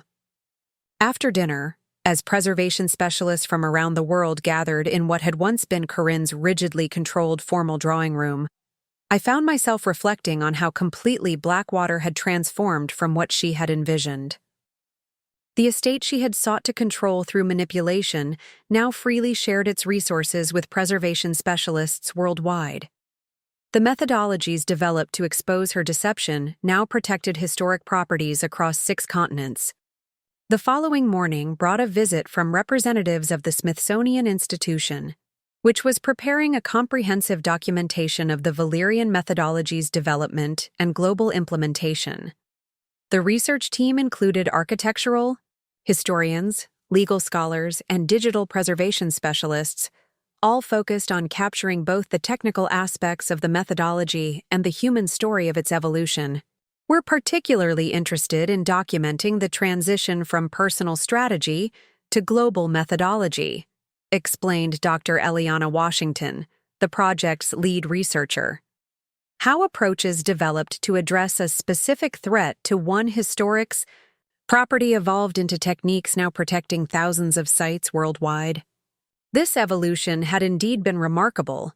From my professional instinct to investigate architectural discrepancies at Blackwater, to an internationally standardized methodology embedded in treaty obligations. Each stage of development had maintained the core principles: patient documentation, strategic timing, comprehensive evidence gathering. The Smithsonian team conducted extensive interviews, not just with Victor and me, but with everyone who had played a significant role in developing the methodology. Vivienne Pascal described the early documentation of financial discrepancies in Blackwater's management. Eleanor Winters recounted how textile conservation techniques pioneered at the estate had evolved into specialized approaches now protecting historic textiles worldwide. Maxwell Hargrove detailed the development of legal documentation standards that could withstand scrutiny in diverse judicial systems. What emerges from these accounts, Dr. Washington observed after several days of interviews, is a remarkable story of adaptation and evolution. What began as a strategy to address a specific threat became a comprehensive methodology applicable across widely varying contexts. Yet the core principles remained consistent throughout this evolution: patient documentation before engagement, comprehensive evidence gathering before challenge, strategic timing rather than reactive confrontation. These principles, developed through necessity during my investigation of Corinne's manipulation, had indeed remained the foundation of the approach, even as specific techniques evolved to address varying cultural, economic, and legal contexts. The methodology's adaptability across these contexts had been key to its global adoption. Later that week, I led a specialized training session for preservation attorneys, implementing the legal documentation protocols established under the Global Heritage Protection Accord. The group included legal specialists from 22 countries, each adapting the methodology to their specific judicial systems. The power of the Valerian approach in legal contexts, I explained to the assembled attorneys, lies in its emphasis on establishing comprehensive documentation before engagement. By the time preservation threats reach legal proceedings, the evidence foundation is already established in formats admissible across diverse judicial systems. This legal dimension had become increasingly sophisticated over the years, evolving from the evidence-gathering techniques used to expose Corinne's manipulation of Blackwater's ownership to standardized protocols now recognized in international law. Maxwell Hargrove had played a crucial role in this development, translating our experience into procedural frameworks applicable worldwide. After the training session, I walked the grounds of Blackwater with Daphne Carter, whose long partnership with the Institute had evolved from her early role as my ally during the original investigation. Now directing international partnerships for the National Trust for Historic Preservation, she had been instrumental in expanding the methodology's implementation across diverse preservation organizations. Sometimes I still can't believe how completely Blackwater has transformed, she remarked as we passed the north wing, once deteriorating under Corinne's neglect, now housing advanced conservation laboratories where preservation techniques were developed and taught to specialists from around the world. From contested inheritance to international resource, I agreed, using the phrase that had become something of a shorthand for Blackwater's evolution. Not what Corinne intended when she had my belongings packed while I was hospitalized. The ultimate backfire, Daphne observed. Her attempt to control Blackwater through manipulation created the conditions for it to become something far beyond her limited vision. This fundamental reversal, attempts at control creating the conditions for unprecedented openness, had defined Blackwater's transformation. Corinne's meticulous efforts to maintain exclusive ownership had instead catalyzed the development of methodologies now freely shared across cultural and national boundaries. The following day brought a delegation from the International Council on Monuments and Sites, conducting their biennial review of the Valerian Institute's operations. Their evaluation would assess not just the effectiveness of our preservation methodologies, but their ethical implementation, ensuring that heritage protection served the needs of local communities rather than imposing external values. The Council is particularly impressed with your community engagement frameworks, noted Professor Hiroshi Tanaka, who led the evaluation team. Traditional preservation approaches often prioritized buildings over people. Your methodology explicitly addresses this issue by integrating community needs into all preservation planning. This emphasis on human impact had become increasingly central to the Valerian approach. Experience had taught us that preservation succeeded only when it served the communities whose heritage was being protected. The methodology now included sophisticated engagement strategies ensuring that historic properties remained living resources, rather than isolated monuments. Later that week, I participated in a virtual lecture series connecting the Valerian Institute with preservation programs at universities worldwide. The technology allowed simultaneous interaction with students in Beijing, Cairo, London, Mexico City, and Sydney, each implementing the methodology in their regional contexts. The most powerful aspect of the Valerian approach, I explained during the global seminar, is its adaptability across widely varying cultural and legal frameworks. The core principles remain consistent, but the specific techniques evolve to address particular regional challenges. This adaptability had been crucial to the methodology's global adoption. Rather than imposing standardized techniques regardless of context, the approach provided a strategic framework within which preservationists could develop regionally appropriate implementations. The result was not uniform application, but consistent effectiveness across diverse environments. As the international engagement continued, I maintained my connection to Blackwater itself, the historic property where everything had begun. Despite the Institute's global expansion, the estate remained both our headquarters and a living demonstration of the methodology in action. Its architectural features, meticulously documented and restored, served as teaching tools for preservation, fellows from around the world. One morning, I took time to walk alone through the gardens Julian had designed decades earlier. Though now integrated into the Institute's educational programs, these spaces retained their essential character as places of reflection and connection to Blackwater's complex history. Near the memorial garden dedicated to Julian's vision, I encountered a group of new preservation fellows on their orientation tour. These early career specialists from 12 countries represented the newest generation implementing the Valerian methodology, many born after the events that had shaped Blackwater's transformation.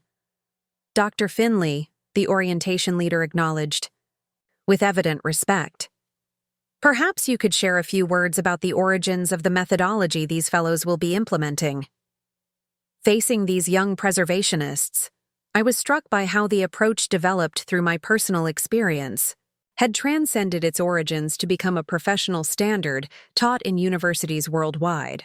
The methodology you'll be learning began with a simple principle, I explained to the assembled fellows. That patient documentation is often more powerful than immediate confrontation when addressing threats to historic properties.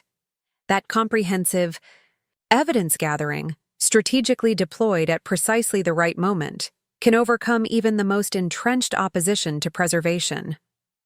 I gestured to Blackwater itself, its restored architecture now serving as both demonstration and teaching facility.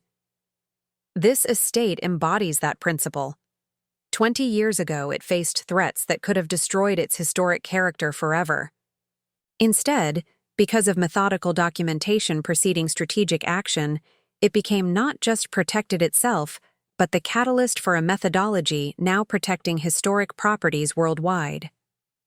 The fellows listened attentively, many taking notes, as I outlined the core principles they would master during their residency. None had personal knowledge of the specific events that had shaped Blackwater's transformation, Corinne's manipulation, Victor's psychological conditioning, my hospital confrontation that exposed decades of deception. For them, these were historical, case studies rather than lived experience. Yet the principles derived from that experience now guided their professional practice. Patient documentation before engagement, comprehensive evidence gathering before challenge, strategic timing rather than reactive confrontation. What had begun as my necessary approach to a personal threat had evolved into standardized methodology taught to preservation specialists worldwide. Later that day, I reviewed the implementation schedule for the Global Heritage Protection Accord with the Institute's international program directors. The treaty's ratification had triggered comprehensive programs establishing documentation protocols, legal protection frameworks, and economic sustainability models for vulnerable historic properties worldwide. The regional training centers are prepared for expanded operations, reported Sofia Mendoza, who directed the Institute's Latin American programs. Implementation teams are already working with preservation authorities in 17 countries to establish standardized documentation protocols under the treaty provisions. The Legal Assistance Program has received requests from 32 countries, added Dmitry Volkov, head of the Institute's legal division, particularly in regions where historic properties face immediate threats from development pressure or governance challenges. This global implementation represented the fulfillment of what had begun as a personal strategy for protecting one historic property. The methodology developed through necessity at Blackwater now guided preservation efforts worldwide, each application strengthening and refining the approach through adaptation to new contexts. That evening, Victor and I hosted a reception for the Institute's global leadership team, the preservation specialists responsible for implementing the methodology across 6 continents. As twilight settled over Blackwater's gardens, conversations in multiple languages filled spaces once rigidly controlled by Corinne's manipulation.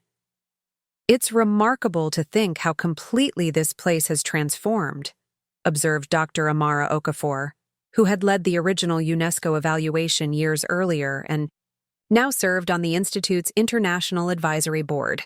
From a privately controlled estate to a global resource for preservation methodology. Not what my mother intended when she ordered Margot's belongings packed while she was hospitalized, Victor noted with the ironic appreciation that had become our customary acknowledgement of this fundamental reversal. The ultimate backfire, Dr. Okafor agreed. Her attempt to control Blackwater through manipulation created the conditions for it to become something far beyond her limited vision. This transformation represented the true victory, not merely reclaiming Blackwater from Corinne's deception, but expanding its significance far beyond what either she or we had initially imagined. The estate that had once been jealously controlled now freely shared its resources, methodologies, and knowledge with preservation specialists worldwide. As the reception continued into the evening, I found a moment alone on the terrace overlooking the gardens Julian had designed. The lights illuminating Blackwater's facade highlighted architectural features once threatened with demolition under Corinne's development plans, now meticulously restored and protected in perpetuity. The contrast between what might have been and what had actually manifested could hardly have been more profound. Had Corinne's manipulation remained unexposed, Blackwater would likely be unrecognizable now, its historic features compromised by inappropriate development, its significance reduced to commercial exploitation, its story distorted by deception. Instead, patient documentation had revealed the truth of both its architectural significance and the deception threatening its preservation. Strategic timing had transformed a moment of apparent defeat, my hospitalization and Corinne's attempt to remove me from the estate, into the catalyst for comprehensive exposure and protection. As preservation specialists from around the world continued their conversations in what had once been Corinne's rigidly controlled domain, I reflected on how completely her intentions had been reversed. Her attempt to erase my presence from Blackwater had instead created the conditions for transforming the estate into an international resource beyond any individual's ownership or control. When my mother-in-law threw my things out while I was in the hospital, she couldn't have imagined that her action would become the catalyst for Blackwater's evolution into something far beyond her limited vision, from contested inheritance to International Preservation Institute, from private control to global resource, from exclusion to education. The patient documentation that had exposed Corinne's manipulation now protected vulnerable historic properties worldwide. The methodical approach that had reclaimed Blackwater from inappropriate development now guided preservation specialists across 6 continents. The strategic timing that had transformed apparent defeat into decisive victory now formed the foundation of an internationally recognized methodology. Sometimes the most effective response to attempted erasure isn't immediate confrontation, but methodical preparation, gathering evidence, building alliances, and waiting for the perfect moment when deception becomes its own undoing. What had begun as my professional instinct to investigate architectural discrepancies had evolved into an approach now embedded in international law, and perhaps that was the most meaningful legacy of all. Not merely reclaiming what Corinne had attempted to take away, but transforming it into something that would continue to protect architectural heritage long after our individual stories had faded into Blackwater's continuing history. 25 years to the day after I woke in Meridian General Hospital to find Corinne's letter, informing me my belongings had been removed from Blackwater, Victor and I stood in the grand hall of the newly completed Valerian Heritage Center in Paris. The modernist glass structure, built to complement the historic district it served, represented the newest chapter in what had become a global preservation movement. "They've integrated the documentation archives beautifully," Victor observed, examining the central exhibition where interactive displays allowed visitors to explore the evolution of the Valerian methodology from its origins at Blackwater to its current global implementation. "The transition from physical to digital is seamless," I agreed, watching as a group of architectural students accessed preservation case studies through transparent interfaces that maintained visibility of the historic streetscape beyond. The Paris Center was the 7th and most ambitious of the international facilities established to implement the Global Heritage Protection Accord.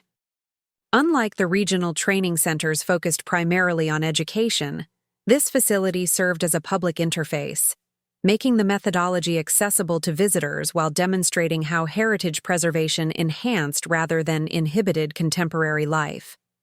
As honorary directors for the opening ceremonies, Victor and I had spent the week meeting with preservation specialists, government officials, and community representatives. The multi-day program culminated in tonight's gala celebration, bringing together key figures from the preservation world, alongside representatives from communities whose heritage had been protected through the Valerian approach. "Dr. Finley, a moment of your time?" The center's director approached with an elderly gentleman using a walking cane. Monsieur Beaumont specifically requested an introduction. His family home in Provence was one of the first European properties protected using your methodology. Jean-Paul Beaumont, now in his 90s, clasped my hand with surprising strength. "You do not know me, madame, but your work saved my family's legacy," he said in accented English.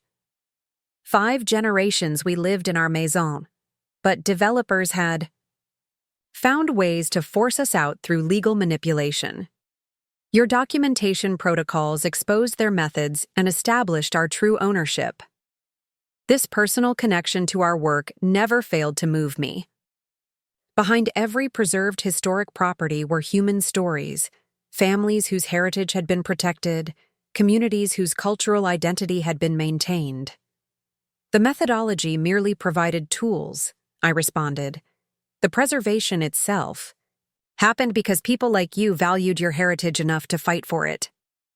But without proper tools, even the most determined effort may fail, he replied with a gentle smile. My grandchildren now live in the house, the 7th generation. They operate a small museum on the ground floor, teaching visitors about traditional lavender cultivation. This would not exist without your work. These direct impacts had multiplied thousands of times over the years as the Valerian methodology spread globally. What had begun as a strategy to protect one historic property from inappropriate development had evolved into an approach now preserving architectural heritage worldwide. Later that evening, as the formal reception filled the center's grand hall, with conversations in dozens of languages, I found a quiet moment in the exhibition area dedicated to Blackwater's transformation. The display traced the estate's evolution from contested inheritance to international resource, using it as a case study in how preservation methodologies developed for specific threats could expand to address broader challenges. It still feels surreal sometimes, Victor said, joining me before a large photograph showing Blackwater as it appeared today. Its restored architecture serving both as the Institute's headquarters and as a living demonstration of the methodology in action. Seeing our personal struggle presented as a historic case study. History happens one day at a time, I observed. We were just focused on protecting Blackwater from your mother's manipulation. The global impact evolved organically as the methodology proved effective in wider contexts. Victor nodded thoughtfully. From one woman documenting financial discrepancies to an international treaty protecting thousands of historic properties. Who could have predicted that outcome when Mother ordered your belongings packed while you were hospitalized? This fundamental reversal, how attempts at control had created the conditions for unprecedented expansion, remained the defining irony of Blackwater's story. Corinne's meticulous efforts to maintain exclusive ownership had instead catalyzed the development of methodologies now freely shared across cultural and national boundaries. The next morning brought the final event of our Paris visit, a roundtable discussion with graduate students from preservation programs worldwide. These young specialists represented the future of the field, many already implementing aspects of the Valerian methodology in their research and fieldwork. Dr. Finley, you've emphasized that preservation is ultimately about protecting stories, not just structures, began a student from the Architectural Conservation Program at Edinburgh University. How did this narrative-focused approach evolve from what began as a very personal struggle over a single historic property? The question cut to the heart of the methodology's evolution. How a strategy developed through necessity had expanded into a philosophical approach to preservation. Worldwide, the narrative dimension emerged directly from our experience at Blackwater, I explained. We discovered that the estate's architectural significance couldn't be separated from the human story of its development, contested ownership, and eventual protection. The physical structures mattered because they embodied narratives that connected communities across generations. This recognition changed our entire approach, I continued. Rather than focusing exclusively on architectural features, we began documenting the stories connected to historic properties, how they shaped community identity, how they carried cultural memory across time. This narrative dimension proved remarkably consistent across different cultures and regions, even as specific architectural traditions varied widely. The discussion expanded to include implementation challenges in different cultural contexts, how the methodology adapted to varying legal systems, economic conditions, and social structures. Throughout these variations, the core principles remained consistent: patient documentation before engagement, comprehensive evidence gathering before challenge, strategic timing rather than reactive confrontation. As the session concluded, a student from the University of Cape Town posed the question that often emerged when discussing Blackwater's transformation. Given what you know now about the global impact of the methodology, would you have approached the original situation differently? I considered the question carefully before responding. The core approach, patient documentation rather than premature confrontation, developed through necessity, not strategy. Had I confronted Corinne directly when I first discovered discrepancies, without comprehensive evidence, Blackwater would likely have been lost. What might have been different, I acknowledged, was recognizing earlier how broadly applicable this approach could be beyond our specific situation. The methodology remained somewhat intuitive until preservation specialists began formalizing it for wider implementation. That systematic development might have happened sooner had we recognized the broader applications. Victor added his perspective. The personal dimension shouldn't be overlooked either. My mother's manipulation and my own psychological conditioning created specific challenges that shaped the methodology's development. The documentation approach evolved partly because direct confrontation wasn't immediately viable given those psychological dynamics. This human dimension had indeed been crucial to the methodology's evolution. The approach developed at Blackwater hadn't emerged in a theoretical vacuum, but through practical necessity, addressing not just architectural threats, but the human deception behind them. Following the student session, Victor and I took a few hours to walk through the historic district surrounding the Valerian Center. The neighborhood represented exactly the kind of heritage the methodology had been designed to protect. Architecturally significant, but vulnerable to development pressure due to its prime location. The center's placement here was deliberate. I noted as we passed carefully preserved facades now housing a vibrant mix of residential, commercial, and cultural spaces, demonstrating that preservation can enhance rather than inhibit contemporary vitality. Integration rather than isolation, Victor agreed. Exactly what grandfather envisioned for Blackwater, not a museum frozen in time, but a living resource continuing to serve changing needs. This vision of preservation as adaptive rather than static had become central to the Valerian approach. The methodology emphasized maintaining architectural integrity while allowing appropriate evolution, ensuring historic properties remained functional parts of living communities rather than isolated monuments. As evening approached, we prepared for our return to Blackwater the following day. 25 years after reclaiming the estate from Corinne's manipulation, it remained both our home and the headquarters of the institute that bore its regional name. Despite the global expansion of our work, Blackwater itself continued to anchor the methodology's development and implementation. Paris has been illuminating, Victor observed as we finished packing. Seeing the methodology implemented in such a different context highlights both its consistency and adaptability. That balance has been key to its global adoption, I agreed. The core principles remain consistent across widely varying cultural and legal frameworks, while specific techniques adapt to particular regional challenges.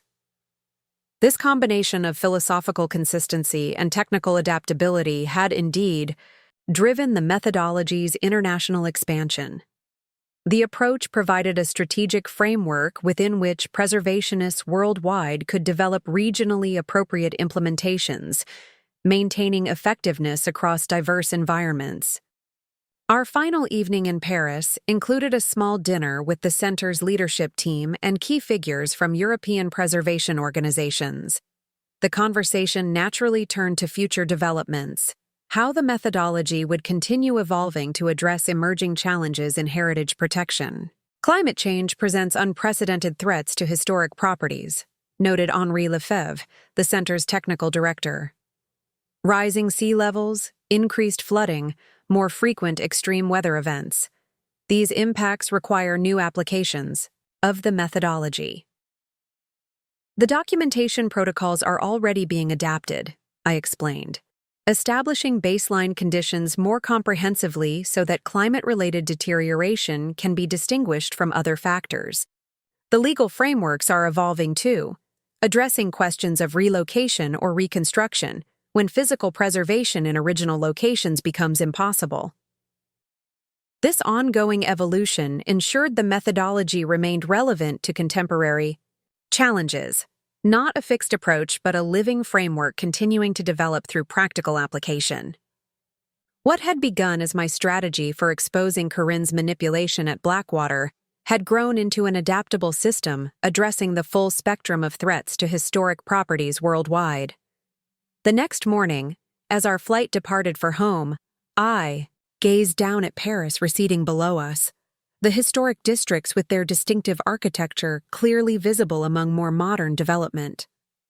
From this elevation, the pattern of preserved heritage amid contemporary growth created a visual representation of what the Valerian methodology sought to achieve, not preventing change, but ensuring it occurred with respect for the architectural narratives that connected communities to their past.